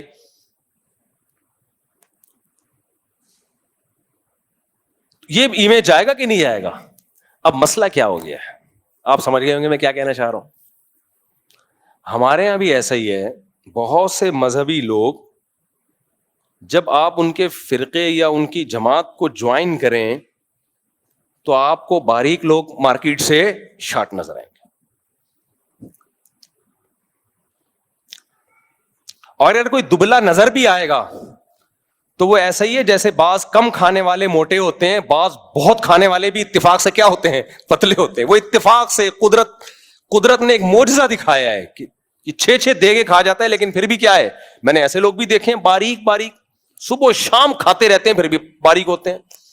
تو یہ قدرت کا ایک شاہکار ہوتے ہیں وہ, لیکن 99% آپ کو کیا نظر آ رہے ہیں؟ گول. تو اس کا مطلب کیا ہوا بھائی؟ اس مذہب میں کھانے پینے کی تعلیمات بہت زیادہ ہے. آج مسئلہ یہ ہے کہ اسلام کا جو امیج دنیا کے سامنے جا رہا ہے, مذہبی لوگوں کا جو امیج دنیا کے سامنے جا رہا ہے وہ یہ جا رہا ہے کہ یہ لوگ کھاتے بہت زیادہ ہیں. سمجھ میں آ رہی ہے بات؟ اب مجھے ایک بات بتاؤ, برداشت زیادہ کھانے کو بولتے ہیں یا کم کھانے کو بولتے ہیں؟ زیادہ کھانا یہ برداشت کی بات ہے یا کم کھانا؟ کم کھانا. کھانا کوئی کمال نہیں ہے میرے بھائی, سب کا دل چاہتا ہے پھوڑتے پھاڑتے رہیں. دسترخوان پہ ہاتھ روک لینا یہ کیا ہے؟ کمال. تو تقویٰ زیادہ کھانا ہے یا کھانے سے اجتناب کرنا ہے؟ کھانے سے اجتناب کرنا. تو اگر قرآن کہہ رہا ہے کہ ہم نے تم پہ روزے فرض کیے تاکہ تمہارے اندر تقویٰ پیدا ہو, تو اس تقوی کے مفہوم میں ایک چیز یہ بھی داخل ہے تاکہ کم کھانے کی عادت پڑے, دسترخوان پہ ہاتھ روکنا سیکھو. تو اس سے بھی پتا چلا کہ مذہبی لوگ اگر آپ کو گول مٹول سے نظر آ رہے ہیں تو یہ مذہب کا قصور نہیں ہے, یہ مذہب کو غلط ایکسپلین کیا گیا ہے. اگر مذہب کا قصور ہوتا تو مذہب رمضان کے روزے فرض نہ کرتا, بلکہ حکم دیتا کہ اے ایمان والو تم پہ رمضان کے روزے نہیں, رمضان میں 4 گنا زیادہ کھانا کھانا فرض کیا گیا ہے تاکہ تم سارے کیا ہو جاؤ؟ پرکار کی طرح گول مٹول ہو جاؤ, کیونکہ اللہ کو دبلے پتلے مسلمان پسند نہیں ہے. اور بخاری کی یہ حدیث نہ ہوتی جس میں نبی صلی اللہ علیہ وسلم نے فرمایا کہ سب سے بہتر میرا زمانہ, پھر میرے بعد والا, اس کے بعد جھوٹ بھی پھیلے گا اور موٹاپا بھی پھیلے گا, بلکہ حدیث میں یوں ہوتا کہ سب سے بہتر میرا زمانہ, پھر اس کے بعد والا زمانہ, اس کے بعد جھوٹ پھیلے گا اور لوگ پتلے ہونا شروع ہو جائیں گے. صحیح سمجھ میں آ رہی ہے بات؟ تو اس سے پتہ چلتا ہے میرے بھائی کہ اسلام میں کھانا پینا نہیں ہے, اسلام میں کھانے پینے سے اجتناب کرنا ہے. اور ہمارے ہاں تیجے میں کیا ہوتا ہے؟ اب میں بتا رہا ہوں نا, مذہب میں آپ کہہ سکتے ہو نہیں بھائی ہم نے تو مذہب میں نہیں داخل کیا کہ زیادہ کھاؤ. کون مفتی فتویٰ دیتا کہ زیادہ کھاؤ؟ بھائی آپ نے صراحتاً نہیں کیا, کام وہ کر لیے, عبادتیں وہ فرض کر لی جس میں کھائے بغیر عبادت ہوتی نہیں ہے. آپ نے ایسی رسومات فرض کر لی ہیں کہ ان رسومات کو فالو کرنے کے لیے کھانا ہی پڑے گا, کھائے بغیر وہ آپ کی مذہبی رسومات ہوتی نہیں ہے. تو مطلب کھلا دیا نا آپ نے. اب مذہب کے نام پہ تیجا, میت کے یہاں تیجا ہوتا ہے, اس میں روزہ رکھتے ہیں یا کھاتے ہیں؟ دیگیں پکتی ہیں کہ نہیں پکتی؟ بولو نا. دیگیں پکتی. شریعت نے تو کہا تھا کہ میت کے لیے ایصال ثواب کرو, روزہ رکھ لو ابا کے ثواب کے لیے. ہم نے روزہ رکھنے کے بجائے دیگ منگوائی, پھوڑ دیا. حالانکہ ابا کا انتقال بھی اسی وجہ سے ہوا تھا, پھوڑنے کی وجہ سے, اسی وجہ سے تو ہوا تھا. وہ بھی ہر تیجے میں پہنچے ہوئے ہوتے تھے, ہر چلے پہ 40ویں میں پہنچے ہوئے ہوتے تھے, حلیم میں دیگے گھوٹ رہے ہوتے تھے, ربیع الاول میں رسگلے پھوڑ رہے ہوتے تھے اور کنڈے پھوڑ رہے ہوتے تھے. جو وجہ ابا کی موت کا سبب بنی, ربیع الاول کی دیگیں, ربیع الاول کے رسگلے. ابھی وہ کسی کا کلپ آیا مولانا صاحب کا بڑا دلچسپ, کہتے ہیں یہ وہابی لوگ ہم سے کہتے ہیں کہ شب برات کا حلوہ کسی کتاب میں دکھاؤ. پھر وہ کہتے ہیں ارے ظالمو, حلوہ کتاب میں نہیں ہوتا, پلیٹ میں ہوتا ہے. پھر کہہ رہے تو کتاب میں تلاش کرتا رہے, ہم دیگ میں تلاش کرتے ہیں. تو کتاب سے نکال کے کھاتا رہے, ہم دیگ سے نکال کے کھاتے رہیں گے. سمجھ رہے ہو؟ وہ کہہ رہے وہابیو, حلوہ کتابوں میں, ہم کہتے ہیں نا شب برات کا حلوہ کسی کتاب میں دکھاؤ, تو کہہ رہے کتاب میں تھوڑی, حلوہ تو دیگچی میں ہوگا. شب برات کا حلوہ الگ, سمجھ رہے ہو؟ شب برات کا حلوہ الگ, پھر 11ویں کے حلوے الگ, 12ویں کے الگ, فلانے کے الگ, ڈمکانے کے الگ, پھر داتا دربار کی دیگیں الگ. کوئی ایک دیگ دکھاؤ صحابہ کے دور میں. یار ہمیں صحابہ کے دور میں روزے ملتے ہیں. شاید جابر بن عبداللہ رضی اللہ تعالیٰ عنہ تھے, نام لینے میں شاید مجھ سے مسٹیک ہو جائے. نبی کی خدمت میں حاضر ہوئے کہ یا رسول اللہ, میں یہ نیت کرتا ہوں کہ میں ساری زندگی روزے رکھوں گا موت تک. یہ جذبہ تھا کس کا؟ صحابہ کا. وہ یہ بھی کہہ سکتے تھے یا رسول اللہ میں اتنی دیگیں پکایا کروں گا, اتنی دیگیں. دیگ پکا کے غریبوں میں تقسیم کرنا یہ جائز ہے, لیکن جاؤ چپکے سے لے جاؤ. تھر میں, اندرون سندھ میں, پنجاب کے ایسے گاؤں دیہاتوں میں, کے پی کے ایسے گاؤں دیہاتوں میں جہاں خوراک نہیں پہنچتی, وہاں چپکے سے لے جا کے تقسیم کر دو. کراچی کی روڈوں پہ مت کھلاؤ, اس سے لوگ اور اپاہج بن رہے ہیں. جب سے یہ دسترخوان لگنا شروع ہوئے ہیں نا روڈوں پہ, ڈیفینس اور کلفٹن کے کروڑ پتی لوگوں کے علاقوں میں, اس سے کیا ہوا ہے, کراچی میں جرائم کا ریشو بڑھ گیا ہے. پہلے ڈاکو آیا کرتے تھے باہر سے, تو ان کے پاس رہنے کی جگہ نہیں تھی, کھانے پینے کی جگہ نہیں تھی, 2-4 دن ڈکیتی جب تک نہیں ہوتی تو کیا کھاتے, تو ان کو بہترین موقع مل گیا, بیٹھو یہاں حلوے مانڈے اور بکرے کا گوشت امیر آدمی کے لیے آج کل مشکل ہو گیا ہے, وہ غریب بکروں کے صدقے کے بکرے پھوڑ پھاڑ کے انجوائے کرتا ہے لائف کو, کہتا ہے چلو یار ہمارے لیے کھانے پینے کا انتظام تو ہو گیا, باقی جو ایکسٹرا ہے وہ پھر ہم انشاءاللہ پیسے بچا کے بندوق شندوق میں لگائیں گے. وہ اسلام اپاہج بنانے کی ترغیب نہیں دیتا لوگوں کو. اگر اس طرح سے لوگوں کو کھلانا سنت ہے تو نبی کی خدمت میں ایک صحابی حاضر ہوئے, یا رسول اللہ آپ مجھے کچھ صدقہ دیجئے. آپ نے کیا صدقہ دے دیا؟ فرمایا پہلے بتاؤ تمہارے پاس کیا ہے. انہوں نے بتایا کہ ایک وہ ہے برتن ہے, آپ نے برتن منگوایا, اس کو نیلام کیا, نیلام کر کے کلہاڑی خرید کے دی ان کو, اور کہا کہ جاؤ جنگل سے لکڑیاں کاٹو اور یہ بیچو. تو صدقہ خیرات کا وہ طریقہ جس سے لوگ اپاہج بننا شروع ہو جائیں. پہلے ہی قوم ہماری مر گئی ہے, بالکل سست قوم. انگریزوں کی مثالیں دیتے ہیں, وہ ترقی کر کر کے جیپنیز آگے نکل گئے. تو بھائی ترقی کے لیے تو اپنے پاؤں پہ کھڑا کرنا پڑتا ہے لوگوں کو. یہ نہیں ہوتا کہ نوجوانوں کو آپ فری پھوکٹ میں کھلانا شروع کر دو. مجھے بھی لوگ زکوٰۃ صدقات دیتے ہیں جو اعتماد کرتے ہیں نا کہ کوئی جاننے والا, کوئی یعنی آپ کسی کو جانتے ہو تو دو. میری پالیسی ہے کہ مانگنے والے کو دیتا ہی نہیں میں, الا ماشاءاللہ جب تک 100% یقین نہ ہو جائے. کوشش کرتا ہوں خود تلاش کرو کہ کوئی واقعی مستحق ہے تو اس تک پہنچاؤ, اور اس کو بتا دو کہ یہ تمہیں جو دے رہے تمہاری عادت خراب کرنے کے لیے نہیں. تلاش کرو ملازمت. پھر میں تھوڑی تفتیش بھی کرتا ہوں کہ یہ ایسا تو نہیں ہے کہ کیونکہ جب ایک دفعہ فری پھوکٹ کا آنا شروع ہو جائے نا تو غریب کی بھی بیچارے کی وہی عادت ہوتی ہے جو امیروں کی ہوتی ہے, سب کی ایک ہی عادت. جب فری کا منہ کو لگ جائے تو پھر محنت کر کے کمانا بہت مشکل لگتا ہے. لیکن ہمارے یہاں کیا ہے, جب ایک دفعہ دینا شروع کر دیا تو پھر بالکل بھول جاتے ہیں اس کو, ساری زندگی کھاتا رہتا ہے بیٹھ کے. وہ اس کو بولو بھائی اب خود کر کے کھاؤ. سب سے برا مال پتہ ہے کیا ہے؟ جو بغیر محنت کے بھیک مانگ کے حاصل ہو. سب سے برا مال. یہ انسان کے اندر غیرت ختم کر دیتا ہے. اپنے گھر کی باتیں بتانی نہیں چاہیے, لیکن بعض دفعہ اس سے موٹیویشن بہت ملتی ہے. کل کی بات ہے, کل کی. اپنے 3 بیٹوں کو جو تھوڑے بڑے ہو گئے میں نے بلا کے بٹھایا اپنے سامنے. آپ پوچھ سکتے ہیں کہ بیٹھا ہوئے ہیں, 2 یہاں بیٹھے ہوئے ہیں. میں نے کہا دیکھو زندگی میں کچھ بھی ہو جائے, کیسے برے حالات ہوں, مجھے یہ خبر نہ ملے کہ کسی کے سامنے ہاتھ پھیلایا ہے. جس دن یہ خبر ملی نا اس دن گردن اڑا دوں گا میں. مر جاؤ بھوک سے. پھر میں نے اپنے حالات بتائے ان کو, اپنے حالات بتائے کہ مجھے کس کس موقع پہ کتنی شدید ضرورت پڑی ہے.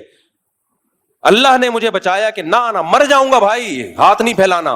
اللہ نے بچایا, میرا کمال نہیں ہے. اور مانگنے کے 2 طریقے ہوتے ہیں. ایک تو یہ کہ پیسے دے دو, ایک یہ ہوتا ہے کہ منہ ایسا بنا کے لے کے جاؤ کہ اگلا کہے یار یہ پیسے لے یار. منہ سڑا ہوا.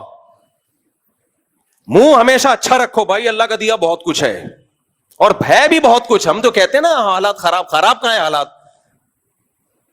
جھوٹ بولتے ہیں حالات خراب. جو آدمی 2 ٹائم پیٹ بھر کے روٹی کھا رہا ہے اس کے حالات خراب نہیں ہے, باقی سب ہوس ہے. یہ جو میں نے کہہ دیا نا کیسے کیسے برے حالات آئے لیکن اللہ نے ہاتھ پھیلانے سے بچایا, تو وہ برے کا مطلب جو جس کو لوگ برا سمجھتے ہیں, ورنہ وہ برے نہیں تھے. ہم اس میں بھی اپنے آپ کو بادشاہ سمجھتے تھے. اللہ کا دیا بہت ہے بھائی. برے تو حالات ہم نے اللہ کا شکر ہے کبھی زندگی میں دیکھے ہی نہیں. برے حالات کا مطلب ہوتا ہے 2-3 ٹائم کا فاقہ ہو, پڑے ہوئے ہوں, روٹی نہیں ہے. ایسے حالات کبھی بھی نہیں آئے. یہی حالات آ گئے, وہ بیمار ہے تو فلانے کا ہے, بائک میں پیٹرول کے پیسے نہیں ہے تو کوئی بات نہیں, WR کیا خیال ہے, WR کبھی نہیں ہے تو تھوڑا پیدل نکل جاؤ, 1 گھنٹہ پہلے نکل جاؤ. اچھا واکنگ, پہلے زمانے میں لوگ پیدل ہی جایا کرتے تھے, کیا خیال ہے, 2 گھنٹے کی واک ہو جائے گی. تو بھیک مانگنا بہت, ابھی رمضان ہے نا تو دیکھو بھکاری کیسے نکلیں گے, بے غیرت کہیں کے. موٹے موٹے مستنڈے حرام خور سعودی عرب میں پاکستانیوں کو نکالا جا رہا ہے, دبئی سے پاکستانیوں کو نکالا جا رہا ہے, افریقہ بھی میں ساؤتھ افریقہ سے ہو کے آیا ہوں, وہاں کا ویزا انتہائی مشکل کر دیا پاکستانیوں کے لیے. پوری دنیا میں بھیک کی جو منہ لے کے جاتا ہے نا, سڑا ہوا منہ, وہ پاکستانی لے کے جا رہا ہے. سب نہیں ہے الحمدللہ, یہاں خرچ کرنے والے بھی بہت زیادہ ہیں, لیکن ان بے غیرت بھکاریوں نے پوری دنیا میں ہمارا امیج خراب کر دیا ہے. کوئی شلوار قمیض والا نظر آ جائے نا, لگ رہا ہے یہ پیسے مانگنے آیا ہے یہاں پہ. تو اپنے بچوں کی ابھی سے تربیت کرو کہ مر جانا کسی کے سامنے ہاتھ بولو نہ پھیلانا. کوئی خودکشی کا گناہ نہیں ملے گا اگر مر گئے تو. اللہ سے کہہ دینا اللہ تو نے عزت سے زندہ رکھنا تھا تو رکھ لیتا نا, تو اللہ پھر رکھتا ہے عزت سے.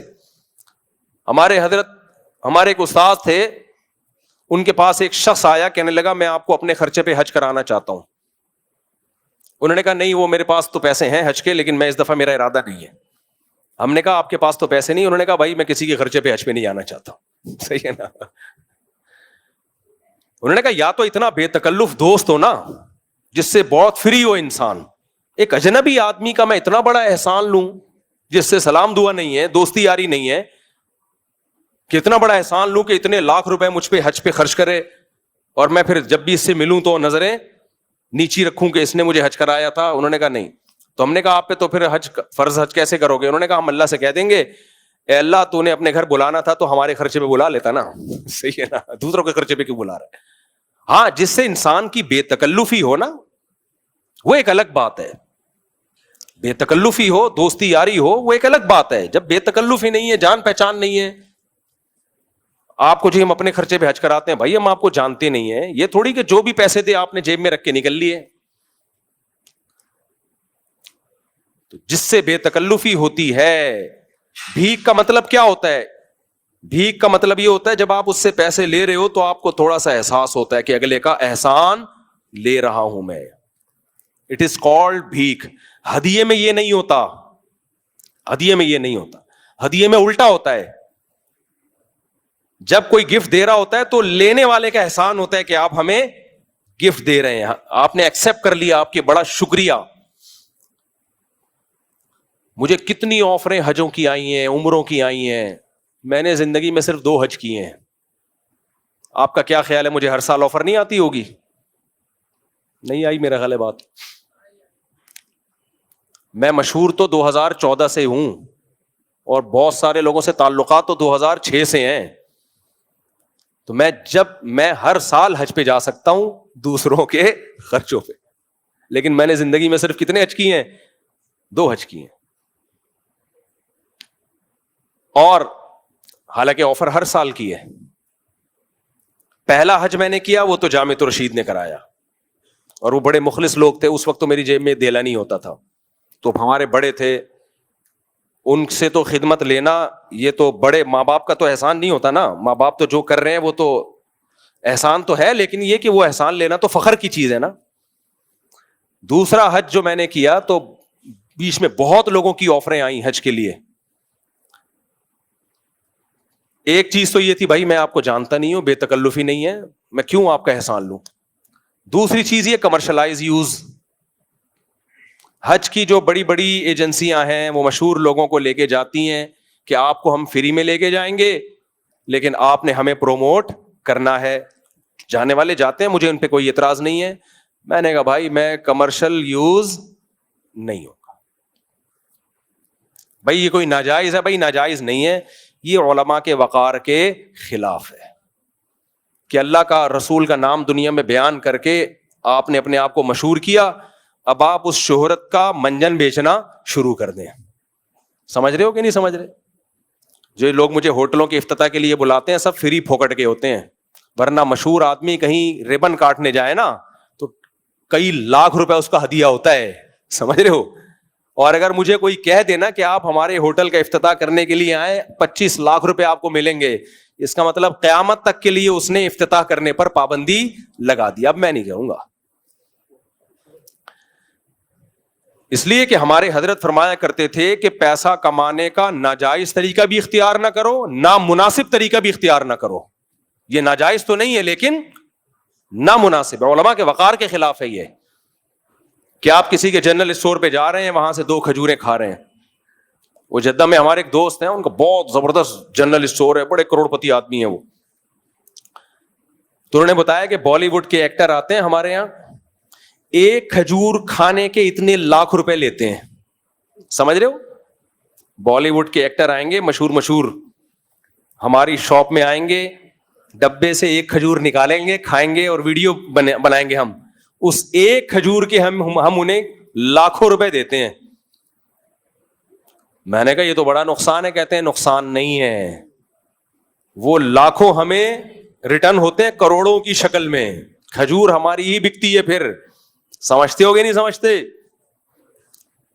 تو میں بھی ایسا کر سکتا ہوں کہ 2 کھجوریں میں کھا لوں اور میں یہ بول دوں کہ آپ کھجوریں کس سے خریدا کرو؟ ان سے. میری تو زندگی بھر کی کھجوریں فری، اور اس کا بیڑا غرق، کیونکہ 4 گھر اور 19.25 کی کھجوریں بہت آپ کے سمجھ سے بالا تر ہیں.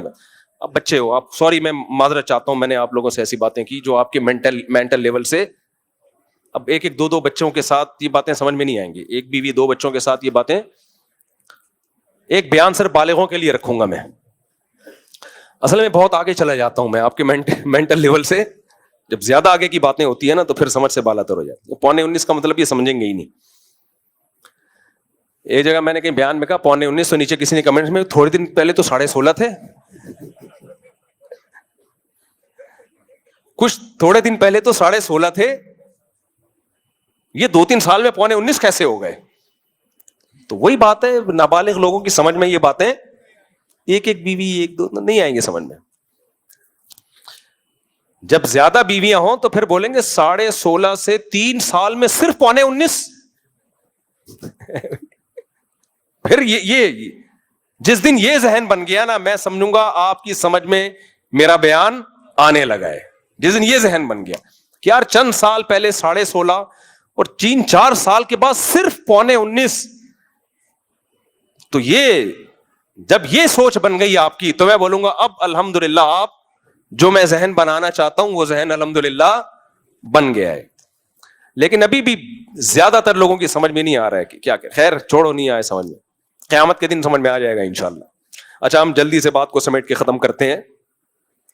تو بات یہ چل رہی تھی کہ ہاں، تو میں یہ عرض کر رہا تھا کہ یہ جو ہاتھ پھیلانا ہے نا، یہ بہت بری عادت ہے، بہت بری. اللہ کی عادت ہے، جس نے 1 دفعہ ہاتھ یوں کیا گیا ہمیشہ کے لیے. تو اپنے بچوں کو کل میں نے بٹھا کے تھوڑے تھوڑے سمجھدار ہو رہے ہیں نا، پر نکلنا شروع ہو رہے ہیں، یہ کام نہیں کرنا بھائی، یہ کام نہیں کرنا.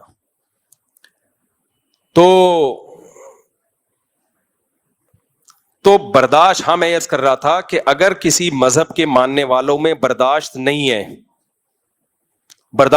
اللہ بچا کے رکھے ہمیں ہاتھ کو یوں پھیلانے سے. حالات بدلتے دیر نہیں لگتی. تو میں اللہ سے دعا مانگتا ہوں کہ اے اللہ تو نے آج تک ہاتھ ایسے نہیں کیا، آئندہ بھی بچا، اور کوئی آزمائش میں نہ ڈال ہمیں. جیسے کھلا پلا رہا ہے ایسے ہی کھلاتا پلاتا رہے، ہمیشہ سے کھلایا اب بھی کھلاتا رہے.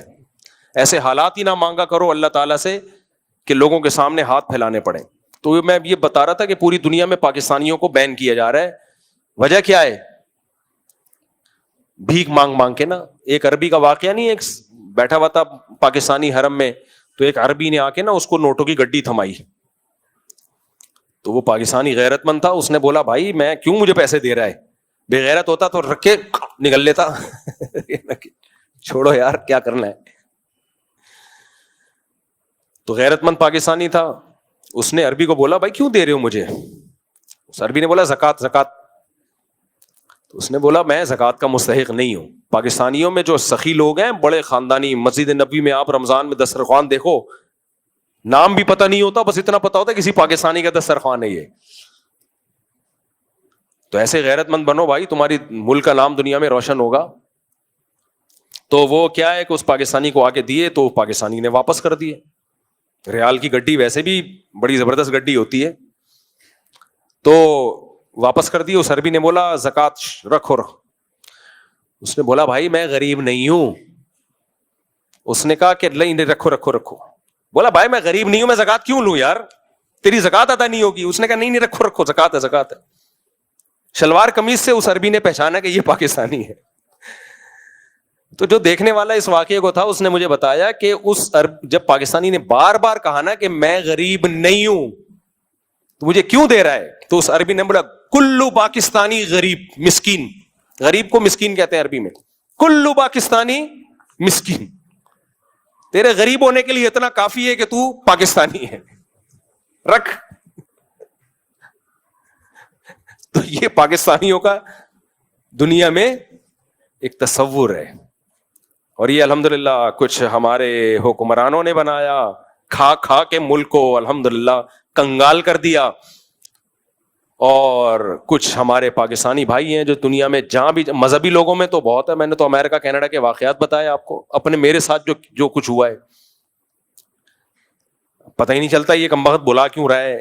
مخلص لوگ بھی ہیں اس میں. تو اسلام آپ کو برداشت سکھاتا ہے. برداشت میں یہ کہ لوگوں کے سامنے ہاتھ نہ پھیلاؤ, دینا سیکھو, لینا نہ سیکھو. اسی برداشت میں ہے کم کھانا.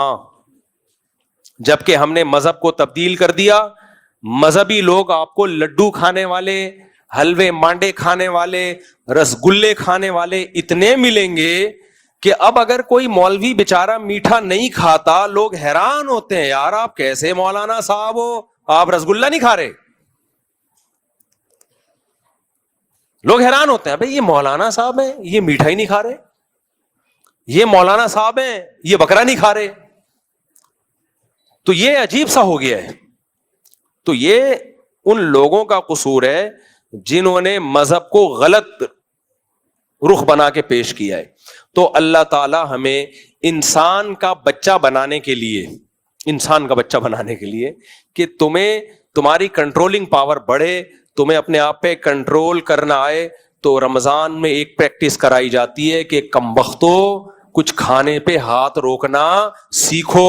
لیکن ہم سے بڑا ڈھیٹ اس کائنات میں کوئی پیدا نہیں ہوا. آپ رمضان سے پہلے اپنا وزن کرو اور چاند نظر آنے کے بعد آپ اپنا وزن کرو. آپ اگر رمضان سے پہلے 70 کلو کے تھے تو چاند رات کو 170 کلو کے ہو چکے ہو گئے. آپ سمجھ آ رہی ہے؟ چاند رات کو کتنے ہو چکے ہو گئے؟ 170 کے. کیونکہ جو کیفیت اس وقت چل رہی ہوتی ہے نا ہماری افطاری میں, دسترخوان ہمارے شر سے بچ جائے, یہ بس میں نہیں ہوتا کہ پکوڑوں کے ساتھ ہم پلیٹیں بھی کھا جائیں. میں نے خود رول سموسوں پہ ایک گھر میں لڑائی دیکھی ہے, اچھے خاصے کھاتے پیتے لوگ. آپ کو کیا پتا کس کا تذکرہ ہو رہا ہے؟ شور شرابہ ہوا افطاری کے ٹائم پہ, مار کٹائی ہو رہی ہے. ابے ہوا کیا ہے؟ رول کم پڑ گئے تھے. تو مجھے پتا چلا کہ رول کا بہت بڑا رول ہے سولو صفائی میں. رول کا بہت بڑا, رمضان میں دسترخوان پہ رول کا بہت بڑا رول ہے سب کو جوڑنے میں. اس لیے اتنے رول منگوایا کریں کہ سب کے لیے کم سے کم 2 تو آئیں. سمجھ رہے ہو؟ اگر پیسے نہیں ہے تو پھر منگوائے ہی نہیں. تو بھائی رمضان میں ایک کام کر لو, کم کھانے کی عادت ڈال دو. کیا کر لو؟ ہاں, ایک اہم بات, یہ میڈیکل سائنس کا ٹاپک ہے, یہ میرا ٹاپک ہے نہیں, لیکن کچھ میڈیکل سائنس کی باتیں ایسی ہیں جو متفقن علیہ ہیں, یعنی سب ڈاکٹر کہتے ہیں, تو مجھے بیان کرنے میں وہ حرج نہیں ہے. اس کے لیے کوئی راکٹ سائنس نہیں چاہیے. کم کھانے کا مطلب کیا ہے؟ کھانے کی کوالٹی بڑھاؤ, کوانٹٹی نہیں بڑھاؤ. کیا بڑھاؤ کھانے کی؟ بولو, کوالٹی. ہم کوانٹٹی کو فوکس کر رہے ہیں, اتنا کھا گیا. صحیح ہے نا؟ یہ اللہ نے بہترین موقع دیا ہے کہ رمضان میں آپ کھانے کی کوانٹٹی کے بجائے کیا بڑھا دیں؟ کوالٹی بڑھ. گوشت, انڈے, یہ چیزیں کھائیں زیادہ. ڈرائی فروٹ, جو مالدار لوگ ہیں وہ ڈرائی فروٹ کھا سکتے ہیں, گوشت انڈے زیادہ کھا سکتے ہیں. وہ جو غریب لوگ ہیں تو ایسی سستی خوراکیں بھی ہیں جو کوالٹی کے لحاظ سے بہت اچھی ہیں. 3 چیزیں کم کریں, روٹی, چاول, اور یہ جو تلے ہوئے آلو ہوتے ہیں نا, تلی ہوئی چیزیں, ان کو کم کریں. جبکہ ہم رمضان میں یہ چیزیں بڑھا دیتے ہیں. تو یہ چیزیں کم کریں. اب ماہرین آج کل انڈوں کے بارے میں کیا کہہ رہے ہیں؟ آپ 5-6 انڈے بھی کھا لو, کچھ نہیں ہوتا روزانہ, اور انڈا سستی خوراک ہے, غریب آدمی بھی کھا سکتا ہے. انڈے بڑھائیں اپنی خوراک میں, دیسی انڈے مل جائیں تو نور اللہ نور. ہم نے تو 50 مرغیاں پالی ہوئی ہیں الحمدللہ. تو دیسی انڈے بڑھائیں اپنی, تلے ہوئے نہیں ہو, دیسی انڈے بڑھائیں اپنی. اب یہ تو آپ کو ڈاکٹر پلان بنا کے دے گا کیا کھانا ہے, میں تو آپ کو یہ بتا دیتا ہوں کیا نہیں کھانا ہے. افطاری میں شربت, بولو. دیکھو نبی نے جب موٹاپے کو ناپسند کیا ہے تو ہر وہ چیز جو موٹاپا پیدا کرے نبی اس کو پسند کریں گے یا ناپسند کریں گے؟ آپ کہہ سکتے ہیں صاحب یہ شربت وربت یہ آپ کا ٹاپک تھوڑی ہے. جب کنٹرولنگ پاور ختم ہوتی ہے نا تو ہر جگہ سے ختم ہوتی ہے.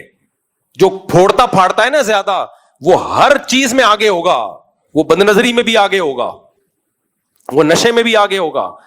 شریعت ہمیں کھانے پہ کنٹرول کروا کے کنٹرولنگ پاور بڑھانا چاہ رہی ہے.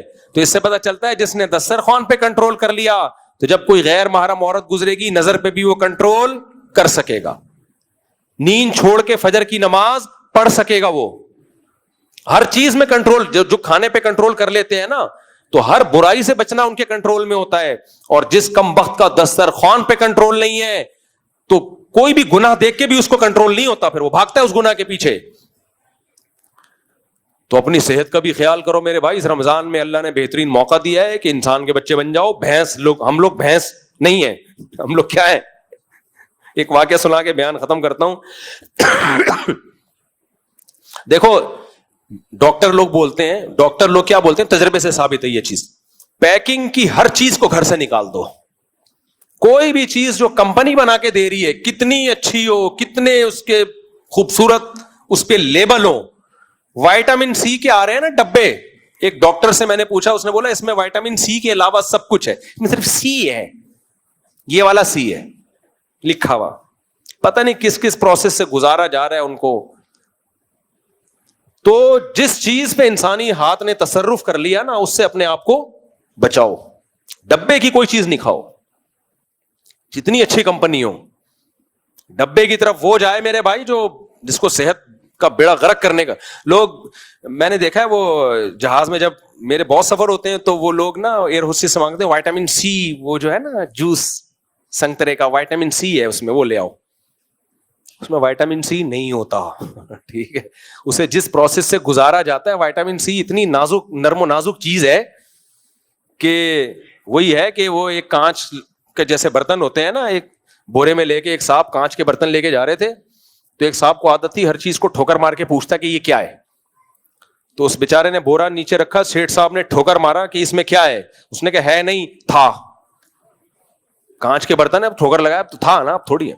تو وائٹامن سی بھی ایسی چیز ہے کہ ذرا سا کوئی آپ نے ہیٹ دے دی اس کو یا تھوڑا سے کچھ کوئی کیمیکل ڈال دیا تو وائٹامن سی ڈبے پہ جب لکھا تھا اس وقت تھا. ٹھیک ہے نا, اب کیا ہے, اب نہیں ہے.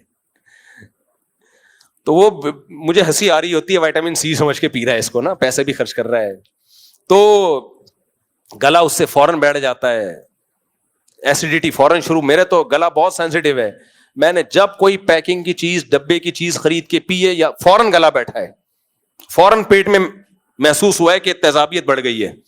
نیچرل چیزیں صبح شام کھاتے پیتے رہو کچھ بھی نہیں ہوتا.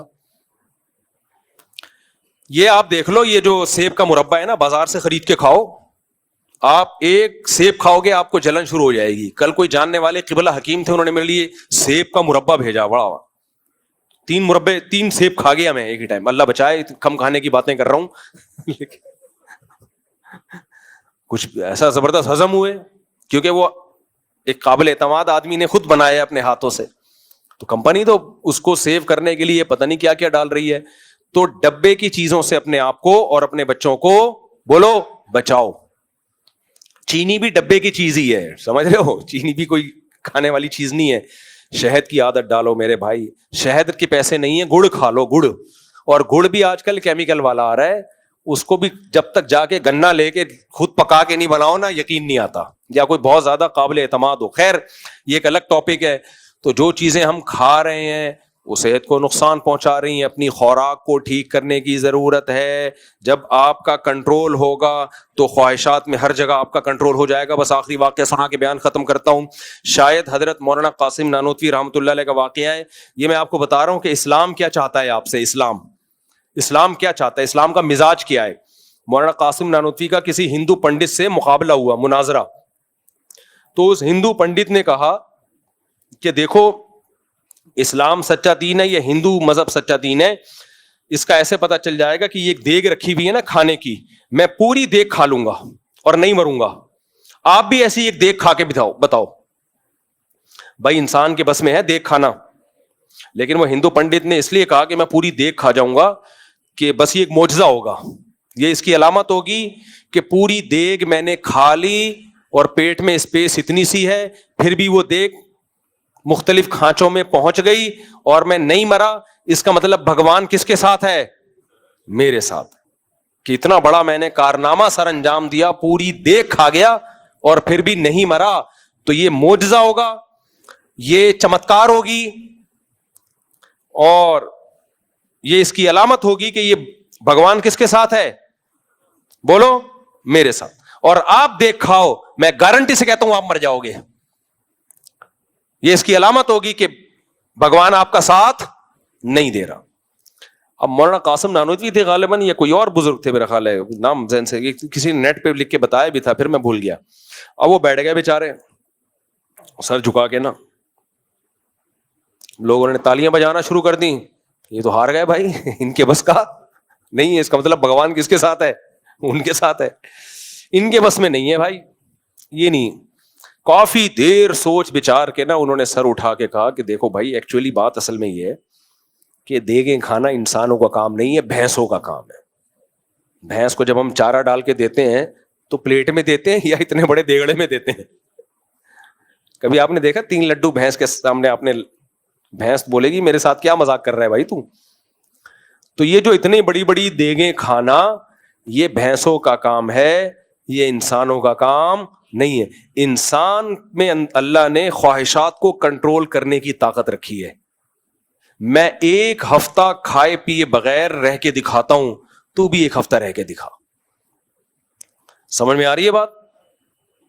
میں 1 ہفتہ کھانے اور پینے پہ کنٹرول, مجھے پیاس لگے گی نہیں پیوں گا پانی, بھوک لگے گی کھانا نہیں کھاؤں گا, تو بھی 1 ہفتہ یہ کر کے دکھا دے. جس نے کر لیا اس کی علامت اس کا دین سچا ہے. تو اسی وقت مناظرہ ہار گیا اس نے, نہیں ہو سکتا بھائی. تو اب آپ کو اسلام کا فلسفہ سمجھ میں آیا؟ جو کھائے پیے بغیر گزارا کر لے وہ اچھا مسلمان ہے. جس کمبخت کو ایک دن کا ناشتے کا ناغہ ہو جائے اور پاگلوں کی طرح سر دیوار پہ کوٹنے لگے, پھوڑنے لگے. ہم جب چھوٹے بچے تھے, جب گھر میں آتے تھے, مجھے اپنے اسکول کا زمانہ یاد ہے کہ جب گھر میں آتے تھے پوچھتے تھے کیا پکا ہے. اگر ہماری اماں نے کہہ دیا نا ابھی پکنے میں آدھا گھنٹہ باقی ہے, کھانا پک رہا ہے آدھا گھنٹہ, میں پلیٹیں اٹھا کے پڑوسیوں کے یہاں پھینکتا تھا. سمجھ رہے؟ اور ایسے دروازہ نہیں یوں پکڑتا تھا, دوڑ کر کے مارا. دروازہ یوں لے کر گئے, بڑا زبردست طریقہ ہے یہ. دروازہ کھولا, لکڑی کا دروازہ, پھر دوڑ کر کے مارا اس کو. اس سے ایک آواز آتی تھی. یہ ہمارے احتجاج کا طریقہ ہوتا تھا. پلیٹ اٹھا کے دیوار پہ مار رہے ہیں, دوڑ دوڑ. تو بچوں پہ یہ چیزیں سوٹ کرتی ہیں.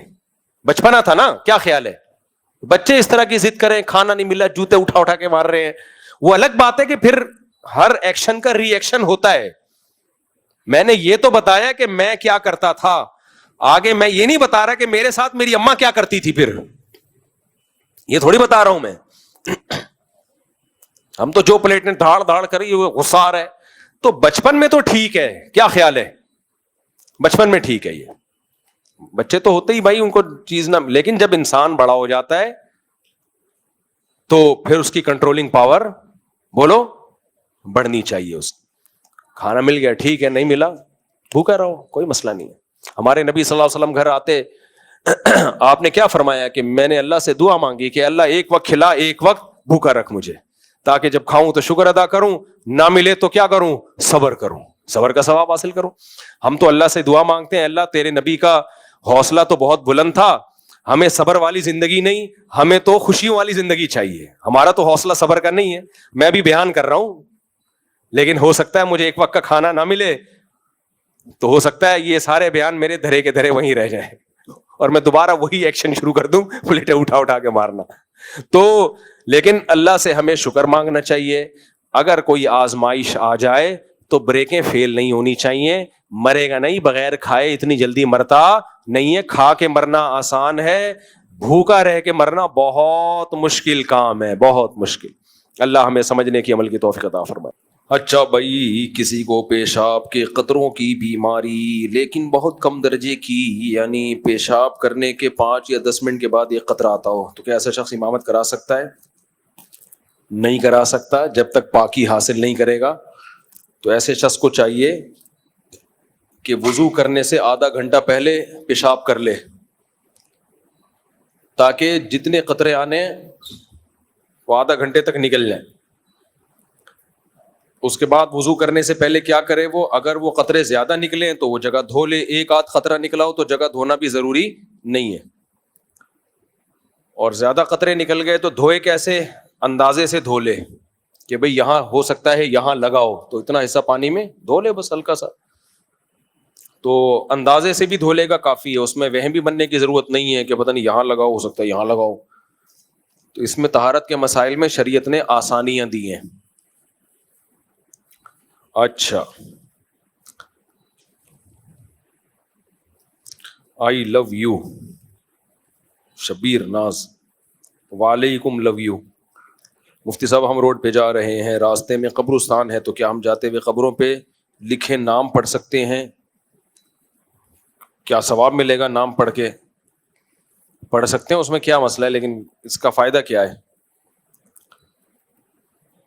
میں یونیورسٹی میں پڑھتی ہوں, میرا وہیں پر ایک غلط جگہ رشتہ ہو گیا تھا, پھر میں نے توبہ کر لی اور گھر والوں کو بھی پتہ چل گیا تھا. اب میں توبہ کر کے پردہ کرنا چاہتی ہوں, میرے والدین نہیں کرنے دے رہے. میرے ابو نے مجھے چماٹ مار دیا تھا اور بولا تھا کہ پردہ نہیں کرو, اگر کیا تو سب کچھ ختم کر کے گھر سے نکال دوں گا. اللہ کے حکم کے آگے مخلوق کی اطاعت جائز نہیں ہے. آپ ہمت کر کے پردہ کر لیں. باقی والد نے اگر تھپڑ مارا ہے تو ان سے محبت سے پیش آئیں, بولیں ابو ایک تھپڑ اور لگا دیں. آپ میرے ابو ہیں, آپ مجھے تھپڑ مار سکتے ہیں, میرے پاس برداشت کے علاوہ کوئی آپشن نہیں ہے. تو جس اللہ نے مجھے پردے کا حکم دیا, اسی اللہ نے مجھے آپ کے سامنے زبان چلانے سے بھی منع کیا ہے. تو جہاں ایک مشکل حکم پہ میں نے عمل کیا پردے کا, ایک اور پر عمل کر لوں گی تھپڑ کھانے پر. تو اس طرح سے امید ہے ابا مزید تھپڑ نہیں ماریں گے انشاءاللہ. مفتی صاحب آپ سے یہ گزارش ہے, میرے لیے دعا کریں. میں جاب لیس ہوں اور میری شادی کی عمر ہے اور مجھے کئی لڑکے نہیں ملی, گھر والے لڑکی نہیں ملی, گھر والے ڈھونڈ رہے ہیں. آپ میرے لیے دعا کریں, ہمارا اپنا گھر ہو جائے اور میری فیملی کے لیے بھی, اور میرے بھائی کے لیے بھی, پورے خاندان کے لیے, پورے پریوار کے لیے. اللہ سب کو خوشیاں دے, برکتیں دے, اور اللہ آپ کو اچھی ملازمت بھی دلا دے, رزق حلال کشادہ نصیب کرے, اور اللہ آپ کی کسی اچھی جگہ شادی بھی کرا دے. آج سوال بہت کم آئے ہوئے ہیں, بس یہاں سے کسی نے پوچھنا ہے تو مائک ہاتھ میں لے کے پوچھ لیں.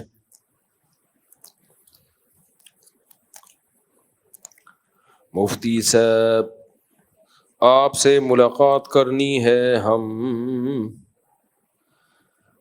ہاں پتہ نہیں کیا لکھا ہوا ہے, تو پہلے ہی بھائی کیا لکھا ہوا ہے, پڑھ کے سناؤ, مجھے سمجھ میں نہیں آ رہا, آپ کو بھی سمجھ میں نہیں آ رہا. بھائی کوئی سوال پوچھنا ہے تو یہیں سے پوچھ لیں. ہاں بھائی پوچھو.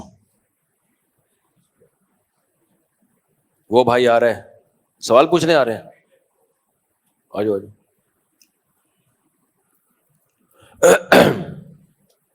آپ کہاں سے آئے ہیں؟ قیوم آباد. کیا کرتے ہیں؟ اچھا اچھا اچھا, آپ ساتھ آئے. تبلیغی اجتماع اور ہمارا اسلام, یہ کیا ہے؟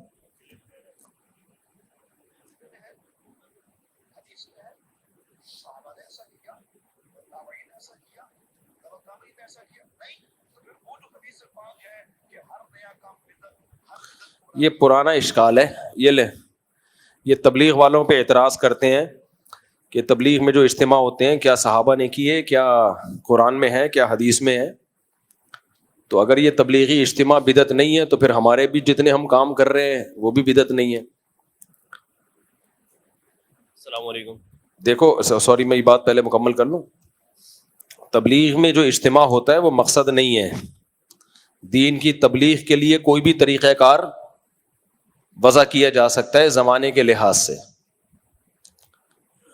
پہلے صحابہ کے دور میں لوگ گھوڑوں پہ جایا کرتے تھے, اب ہوائی جہازوں میں جاتے ہیں. کوئی کیا ہوائی جہازوں میں جانا تو ثابت نہیں ہے بھائی. وہ طریقہ جو بھی اس دور میں سوٹیبل ہوگا اس کو اختیار کیا جائے گا.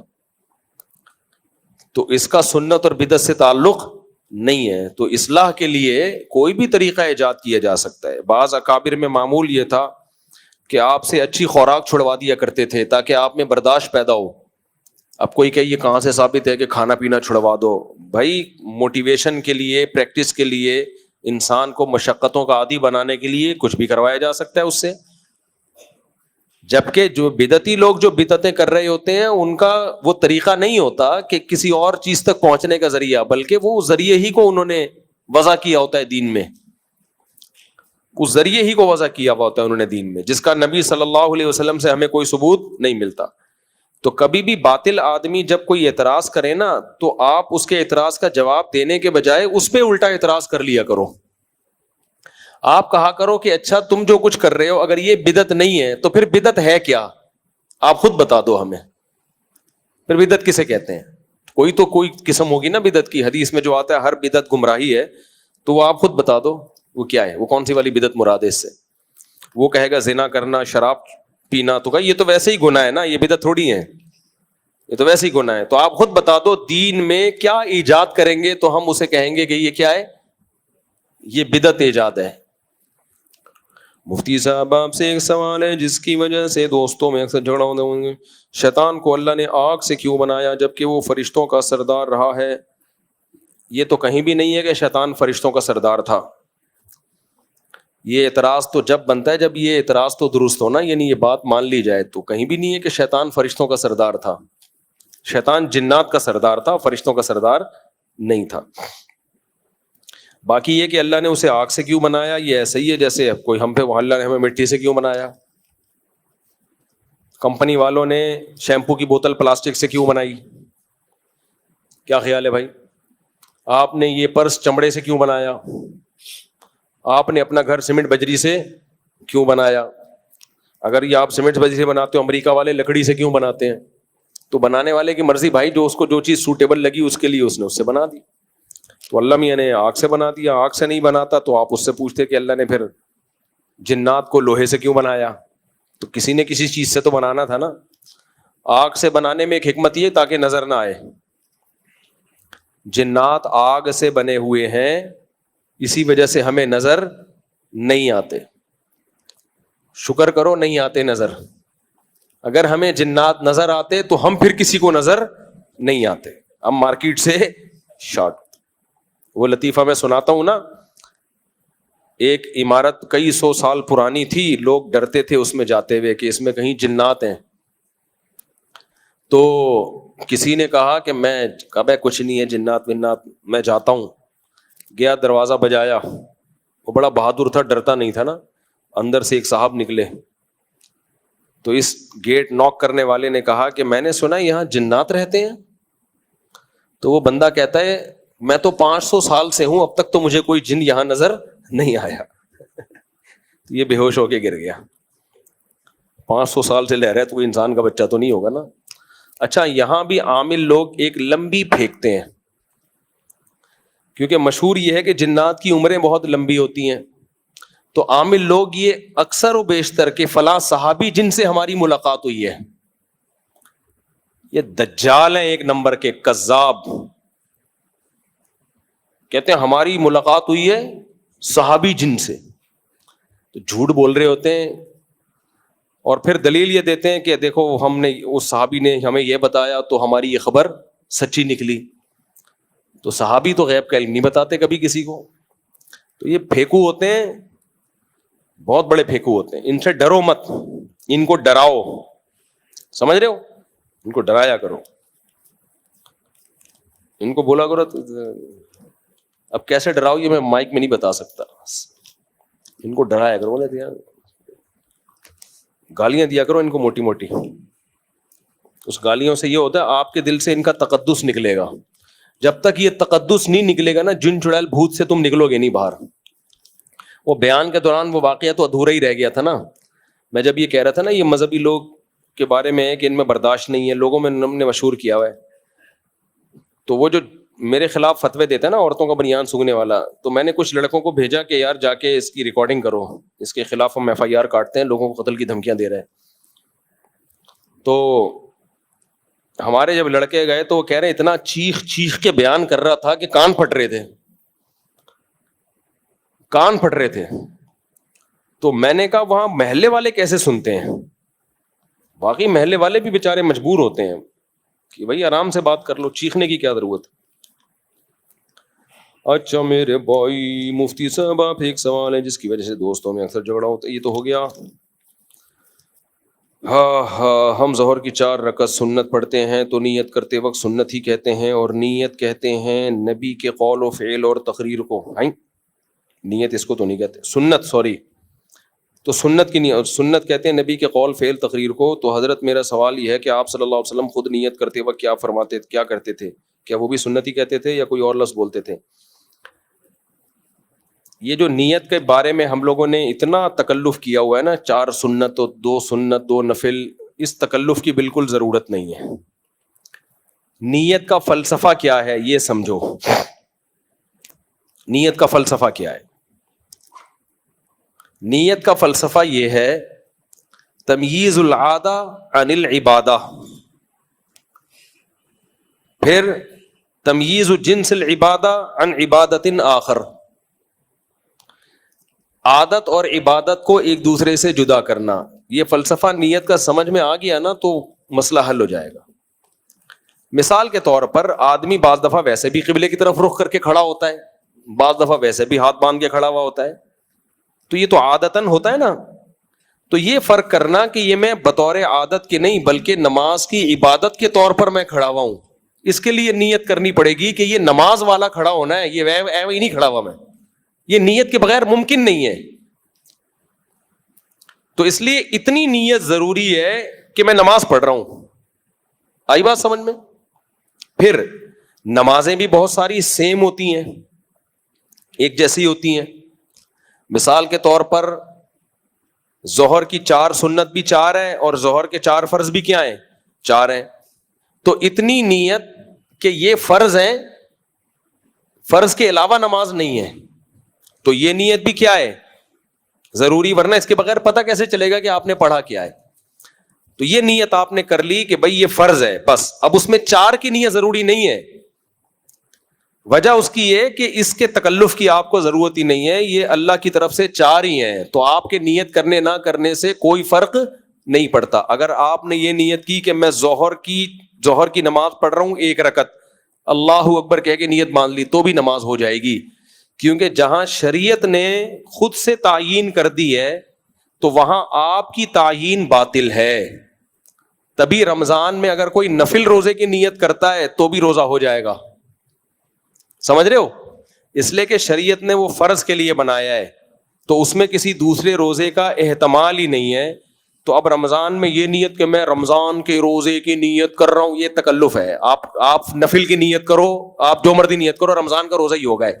ہاں روزے کی نیت ضروری ہے, اس لیے کہ بعض دفعہ رمضان میں ویسے بھی آدمی نہیں کھا رہا ہوتا, بیٹھ جائیں بھائی آپ صبح اٹھے, آپ کی روزہ ہی نہیں رکھنا, آپ بھوکے ہو, آپ نے کہا کہ چلو 11-12 بجے ناشتہ کروں گا میں, تو اس لیے نیت ضروری ہے تاکہ پتہ چل جائے عادت, یعنی آپ جو نارمل روٹین میں جو نہیں کھاتے یہ وہ والا نہیں کھانا ہے یا عبادت کی نیت سے نہیں کھا رہے آپ, یہ نیت کے بغیر فرق ہو نہیں سکتا. تو رمضان میں آپ کو یہ نیت کرنی پڑے گی میرا روزہ ہے, یعنی میں نہیں کھا رہا یہ روزے کی وجہ سے نہیں کھا رہا. تو صبح ایک دفعہ یہ نیت کر لیں بس کافی ہے. اس میں یہ نیت کہ رمضان کا ہے, شوال کا ہے, کون سا ہے, یہ ضرور یہ اللہ نے متعین کر دیا ہے کہ رمضان کا روزہ ہے, تو صرف نفس روزے کی نیت یہ کافی ہے. الگ سے رمضان کے روزے کی نیت ضروری نہیں ہے. تو فرض نماز میں 4 رکعت یا 2 رکعت کی نیت ضروری نہیں ہے, اتنی کہ فرض پڑھ رہا ہوں بس, بھلے 1 رکعت کی نیت کر لو, 2 کی نیت کر لو, یہ کوئی وہ نہیں ہے. سمجھتے ہو کہ نہیں سمجھتے؟ اب سفر میں 2 فرض ہوتے ہیں, تو آپ 4 کی نیت بھی کرو گے تو 2 ہی فرض ہوں گے اور ہو جائے گی نماز, کیونکہ وہ اللہ کی طرف سے 2 متعین ہے, اس میں آپ کے پاس یہ رائٹ ہی نہیں ہے کہ 2 کے 4 پڑھو آپ, یا 4 کی 2 کر دو. تو جب آپ سفر میں جاتے ہو فرض کی نیت, لوگ اتنی ٹینشن میں ہوتے ہیں 2 رکعت ظہر کی نیت فرض, منہ میرا قبلے کی طرف, پیچھے اس امام کے, یہ فضول بات ہے بالکل. آپ نے سفر میں جانا ہے, ظہر کی نماز پڑھ رہا ہوں, عصر کی پڑھ رہا ہوں, مغرب کی پڑھ رہا ہوں, عشاء کی پڑھ رہا ہوں, یہ فرق کرو بس. باقی 3 رکعتیں, 2 رکعتیں, 4 رکعتیں, یہ نیت ضروری نہیں ہے آپ کی. سمجھتے ہو؟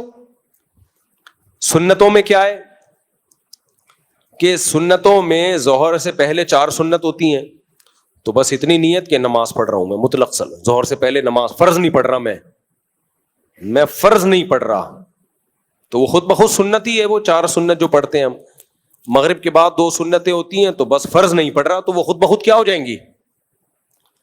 مغرب کے بعد کی 2 سنتوں میں بس آپ نے یہ نیت کرنی ہے کہ کچھ کرنی نہیں, نماز پڑھ رہا ہوں بس, کافی ہے. نماز پڑھ رہا ہوں میں, مذاق نہیں کر رہا میں, ٹھیک ہے نا, میں کیا کر رہا ہوں؟ نماز پڑھ رہا ہوں. تو بس فرض کی نیت نہیں ہوگی تو وہ خود بخود سنت بن جائے گی. وتر میں آپ نے نیت کرنی ہے کہ یہ وتر نماز ہے, کیونکہ 3 رکعتیں تو مغرب کی بھی ہوتی ہیں, کیا پتا چلے گا آپ کون سی پڑھ رہے ہو, قضا تو نہیں پڑھ رہے, تو بھائی میں وتر پڑھ رہا ہوں. اچھا, ادا اور قضا میں ایک اہم بات یہ ہے کہ اگر آپ کی ظہر کی نماز قضا ہو گئی اور آپ وہ عصر میں پڑھ رہے ہو, تو الگ سے قضا کی نیت بھی ضروری نہیں ہے, اس لیے کہ جو ہونا تھا وہ تو ہو گیا. آپ کے ادا کی نیت کرنے سے ادا ہو جائے گی. وہ ادا نماز قضا کی نیت سے پڑھو گے تو بھی ادا ہوگی, قضا نماز ادا کی نیت سے پڑھو گے تو بھی قضا ہوگی, لہذا اس میں ادا اور قضا کے تکلف کی بھی ضرورت نہیں ہے. مثال کے طور پر ظہر کا ٹائم ختم ہو رہا تھا 4 بجے, آپ نے 4:05 پہ نیت باندھی کہ میں ظہر کی ادا پڑھ رہا ہوں, سلام پھرنے کے بعد ٹائم دیکھا, ابے یہ تو قضا ہو گئی, تو اب لوٹانے کی ضرورت نہیں ہے, کیونکہ وہ اللہ کی طرف سے جو ہونا تھا وہ ہو گیا, وہ آپ کی نیت چینج کرنے سے فرق نہیں پڑتا. آپ یہ سمجھے کہ ظہر قضا ہو گئی ہے, 4 فرض آپ نے قضا کی نیت سے پڑھے, سلام پھیر کے دیکھا ابے نہیں بھائی ابھی تو ٹائم باقی ہے, کوئی بات نہیں, ہو گئی نماز آپ کی. سمجھتے ہو؟ وجہ کیا ہے کہ بھائی وہ اللہ کی طرف سے قضا ہوئی نہیں تھی, وہ تو ادا تھی, تو آپ 100 دفعہ قضا کی نیت کرتے رہو. آپ کے ذمے صرف یہ تھا کہ یہ فیصلہ کر لو کہ فرض پڑھ رہے ہو یا سنتیں پڑھ رہے ہو, تو آپ نے وہ جب متعین کر دیا کہ ظہر کے فرض پڑھ رہا ہوں تو بس کافی ہے. اب وہ ادا ہے یا قضا ہے وہ کس کی طرف سے ہے؟ اللہ کی طرف سے. تو نیت اتنا مشکل گاڑا مسئلہ نہیں ہے جتنا لوگوں نے بنا لیا ہے. اور یہ کہ قبلے کی طرف میرا منہ کسی اور طرف ہوگا تو نماز ہوگی نہیں, منہ کا ہونا کدھر ضروری ہے, تو ویسے یہ اس میں یہ نیت ضروری نہیں ہے. ہاں, جماعت کی نماز اور انفرادی نماز میں بھی فرق ہوتا ہے. جماعت کی نماز کے احکام الگ ہوتے ہیں, انفرادی نماز کے احکام الگ ہوتے ہیں. تو اس لیے جماعت سے اگر پڑھ رہے ہو تو جماعت کی نیت کرنی پڑے گی, لیکن وہ ہوتی ہے آلریڈی پہلے سے. جب صف میں آ کے کھڑے ہوئے ہو, یوں کر کے نیت باندھ رہے ہو, تو کیا کرنے آئے ہو؟ یہاں پہ اکیلے پڑھنی تھی تو وہیں پڑھ لیتا نا وضو خانے میں, تو اس لیے اس میں بھی زیادہ ٹینشن لینے کی ضرورت نہیں ہے. تو نیت کا مسئلے کو لوگوں نے بہت زیادہ پیچیدہ بنا دیا, گھنٹوں گھنٹوں نیتیں یاد کر رہے ہوتے ہیں بیٹھ کے. اتنی مشکل نماز نہیں ہے جتنی مشکل نیت ہے. الٹا کام کرنے سے پہلے کوئی نیت نہیں کریں گے, میں نیت کرتا ہوں گٹکا کھانے کی, وہ کھائے چلے جا رہے ہیں. میں نیت کرتا ہوں سگریٹ پینے کی, پیے چلے جا رہے ہیں. اچھا کام ہوگا تو آدھا گھنٹہ نیت میں برباد کر دے گا, تبھی کام ہی نہیں ہو پاتا.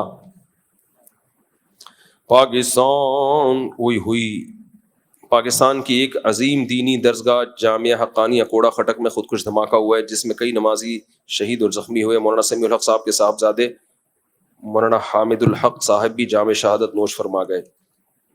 دل سے دعا ہے اللہ تعالیٰ ان کی مغفرت کرے, ان کے درجات بلند کرے, اور جو طلبہ بھی شہید ہوئے اللہ ان کے بھی درجات بلند کرے. ان کے لواحقین کو اللہ صبر جمیل کی توفیق دے. جو زخمی ہوئے اللہ ان کو جلد سے جلد صحت عطا فرمائے, اور جو لوگ بھی اس قسم کی کارروائیوں میں ملوث ہیں اللہ ان کو ہدایت دے, ہدایت کے قابل نہیں ہے اللہ ان کو تباہ و برباد کرے.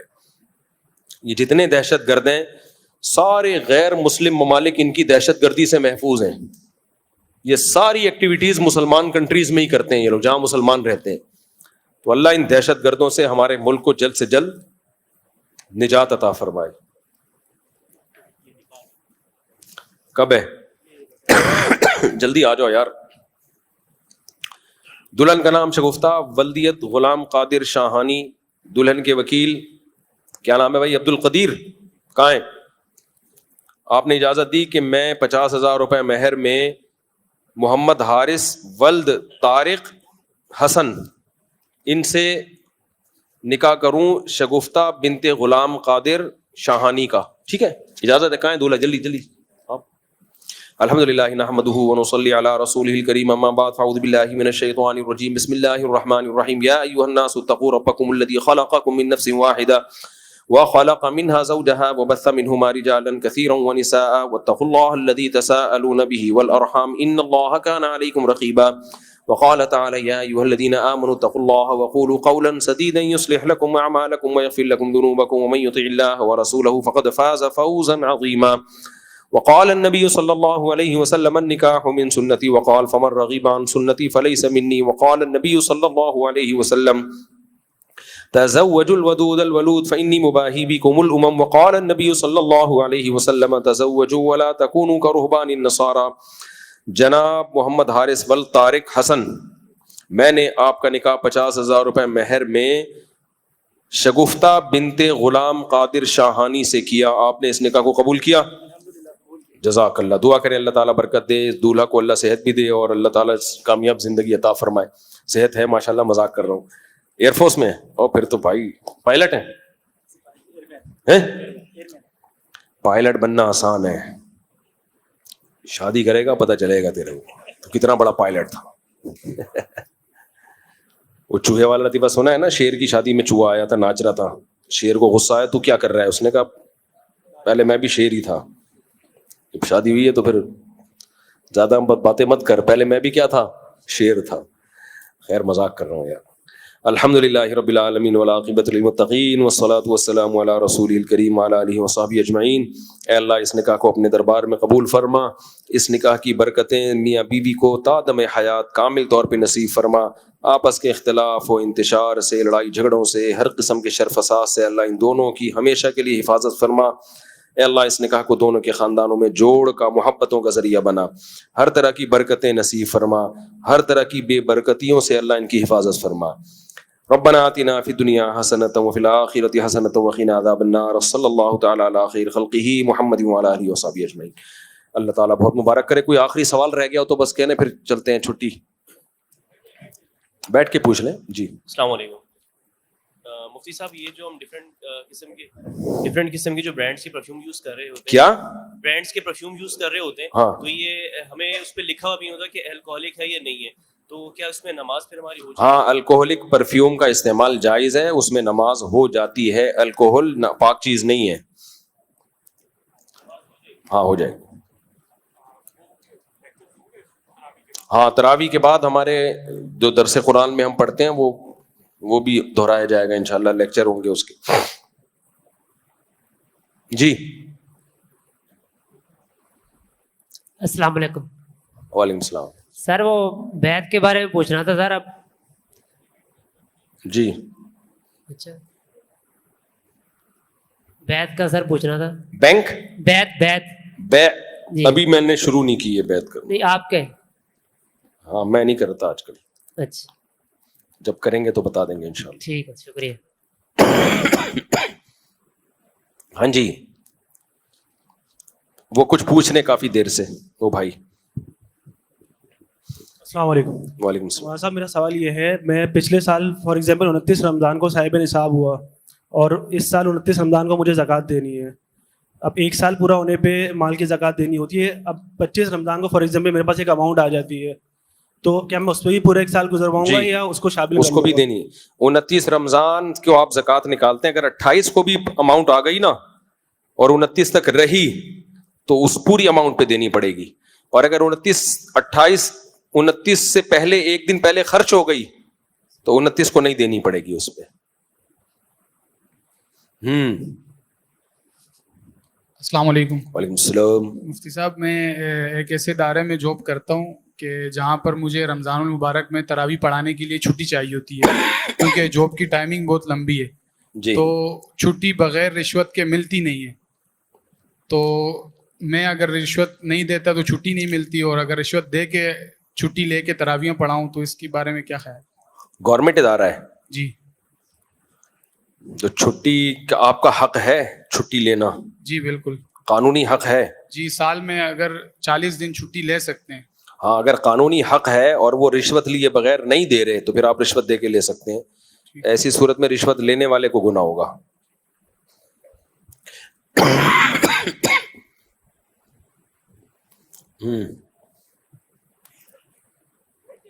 جی جی جی جی جی چلے پوچھ لیتے ہیں, چلیں چلیں. السلام علیکم. وعلیکم السلام. مفتی صاحب مائک قریب کریں. جی جی السلام علیکم مفتی صاحب. وعلیکم السلام. مفتی طارق مسعود صاحب. مفتی صاحب میں کیا نام ہے ہیلتھ ڈپارٹمنٹ کے ادارے میں ہوتا ہوں, ریڈیولوجی میں ہوتا ہوں. تو آپ سے مختلف قسم کے 2 سوال ہیں. تو جیسے کہ ہمیں بتائیں, پہلے میں اپنے ڈپارٹمنٹ کے حوالے سے سوال کروں کہ میں ریڈیولوجسٹ ہوں, ایکس رے ٹیکنیشین ہوں وہاں پہ ڈپارٹمنٹ. تھوڑا قریب کر لینا. جی جی جی تو ایکس رے ٹیکنیشین ہوں. تو ہمارے پاس جو الٹرا ساؤنڈ روم میں جو ہے نا کیا نام ہے پیشنٹ آتے ہیں فیمیل کے لیے. اچھا فیمیل جو پیشنٹ ہوتے ہیں وہ ظاہر سی بات ہے, میں نے بھی تھوڑی تحقیق کری ہے کہ الٹرا ساؤنڈ فیمیل جو ہے مرد کر سکتا ہے, وہ اپنی جگہ ٹھیک ہے. بٹ کیا نام ہے پیشنٹ جو ہے نا, اچھا پہلی بات یہ کیا پیر خانہ کعبہ کی طرف رکھ کے, پیر اگر خانہ کعبہ کی طرف ہو اس میں کیا نام ہے پازیٹیو ہے ریئیکشن یا نیگیٹو ہے؟ پہلے آپ سے یہی سوال کرنا ہے. اگر انسان جب لیٹتا ہے اس کے خانہ کعبہ کی طرف پیر ہونے چاہیے, درست ہے یا نہیں؟ میں آپ سے یہ یعنی کہ جب وہ بیٹ ہے نا ہمارے کیا نام ہے الٹرا ساؤنڈ کا, تو اس کا رخ جو ہے نا ہوتا ہے کیا نام ہے خانہ کعبہ کی طرف. ابھی میں وہاں پہ چھوڑ یعنی کہ یہ سمجھے کہ چھوٹا ملازم ہوں, تو اگر میں وہاں پہ درخواست دوں تو کسی حساب سے دوں, اور ادھر جو بیت الخلا بنے ہوئے واش روم وغیرہ وہ بھی خانہ کعبہ کی طرف رک کر کے بنے. تو اس مطابق آپ سے رائے یہ لینی ہے کہ میں اپنے ڈپارٹمنٹ والوں کو یا اوپر گورنمنٹ کو کیسے اطلاع دوں. رہی دوسری بات یہ, پہلے آپ اس کا جواب دیں پھر دوسرا سوال کرتا ہوں. بھائی اگر مریض کے پیر قبلے کی طرف ہوتے ہیں ٹیسٹ کرتے ہوئے تو ہونے دیں. اب اس میں بھرج ہے, اس کو اتنا بڑا مسئلہ نہیں ہے. نارملی ہم جب بیٹھیں تو پاؤں قبلے کی طرف نہیں کرنے چاہیے. Okay okay. لیکن مریض کو اب آپ کیسے ہٹائیں گے؟ پورا ہسپتالوں کا پورے بیڈ کا سیٹ اپ اور وہ ساری مشینیں دائیں بائیں, ٹینشن ہوگی. تو ادب و آداب کا مسئلہ ایسا ہے کہ آسانی سے ممکن ہے تو ہو جائے, نہیں ممکن ہے تو آداب میں اتنا زیادہ یعنی ہم اوپر آگے اطلاع نہیں کر سکتے, کوئی اپلیکیشن کر لیں کوئی مسئلہ نہیں ہے. مریض کے پاؤں قبلے کی طرف ہو بھی جائے تو کتنا بڑا. اچھا اچھا. دوسرا کوشچن یہ مفتی صاحب, ہمیں جناب نبی کریم صلی اللہ علیہ وسلم نے بتایا کہ فرشتے جو ہے پاک ہے, اور کہ یعنی کہ رائٹ لیفٹ دونوں سائڈ پہ, بہت سائڈ پہ جو ہے نا وہ ہوتے ہیں عصر سے لے کے مغرب, عصر سے لے کے فجر تک, فجر سے لے کے عصر تک. ہم جو کچھ بھی بولتے ہیں, جو کچھ بھی اسپیکنگ کرتے ہیں وہ سب لکھتے ہیں. یہ ہمارا ایمان ہے کیونکہ نبی صلی اللہ علیہ وسلم خاتون نبی نے. سیدھے پوائنٹ پہ آ رہا ہوں پیسے, یعنی کہ جب فرشتے ہیں پاک, ٹھیک ہے, وہ اشرف المخلوقات کے ساتھ ہیں, تو جب ہم بیت الخلا میں جاتے ہیں, جو آج کے جو نوجوان ہیں جو یہ سمجھے کہ موبائل کے بغیر تو بیت الخلا میں جا نہیں سکتے.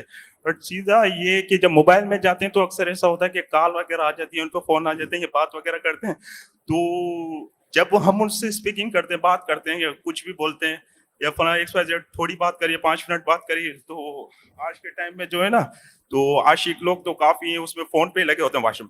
تو آپ سے کوشچن یہ, جب فرشتے پاک ہیں تو جو کیا نام ہے باتھ روم میں جو بھی بات ہوتی ہے تو فرشتے کاؤنٹ کیسے کرتے ہوں گے؟ دیکھو فرشتے اگر باتھ روم میں نہ جائیں تو کوئی بات نہیں ہے. اللہ نے ہمارے اعمال کی حفاظت کا انتظام فرشتوں کے علاوہ بھی رکھا ہوا ہے, ٹھیک ہے نا. فرشتے یہ تو حقیقت ہے بدبو والی جگہوں پہ نہیں جاتے, تو پلیز انٹرفیئر نہیں کریں. تو اللہ خود بھی تو نوٹ کر رہا ہے نا سب چیزیں. اچھا مفتی صاحب, دوسری بات یہ کہ میں ابھی حیدرآباد سے آیا ہوں. حیدرآباد میں جامشور والے سائڈ سے ماشاء اللہ سے کافی کچھ پرابلم تھی. یہ سیدھی بات ہے, زندگی سے ایک ہی شکایت ہے, آپ ملو کافی دیر سے ملو, لیکن اللہ بہتر کرے گا, ہدایت کرا. تو دوسری بات یہ آپ سے ملاقات کرنا چاہتا ہوں کہ حوالے چلیں پھر بتاؤں گا آپ کو, ٹھیک ہے, جزاک اللہ. مفتی صاحب میں فرائیڈے والے دن, اچھا ابھی تو مائک کسی اور کو پکڑائے نا, آپ میرے کو وعدہ کریں کہ آپ نیکسٹ ٹائم ہاں ملاقات ٹھیک ہے, ٹھیک ہے, انشاءاللہ صحیح. السلام علیکم. وعلیکم السلام. بیٹی کو دینے کے لیے زیور کچھ خریدا تھا, اس کی زکوٰۃ پابندی سے دی ہے. بچی کو دینے کے لیے زیور خریدا تھا تو اس کی زکوٰۃ آپ دیں, پابندی سے ابھی تو آپ کی ملکیت میں ہے نا. جی, اب اس کا نکاح کر دیا, انشاءاللہ بقرعید کے بعد رخصتی ہے, اب زکوٰۃ کی کیا صورت ہوگی؟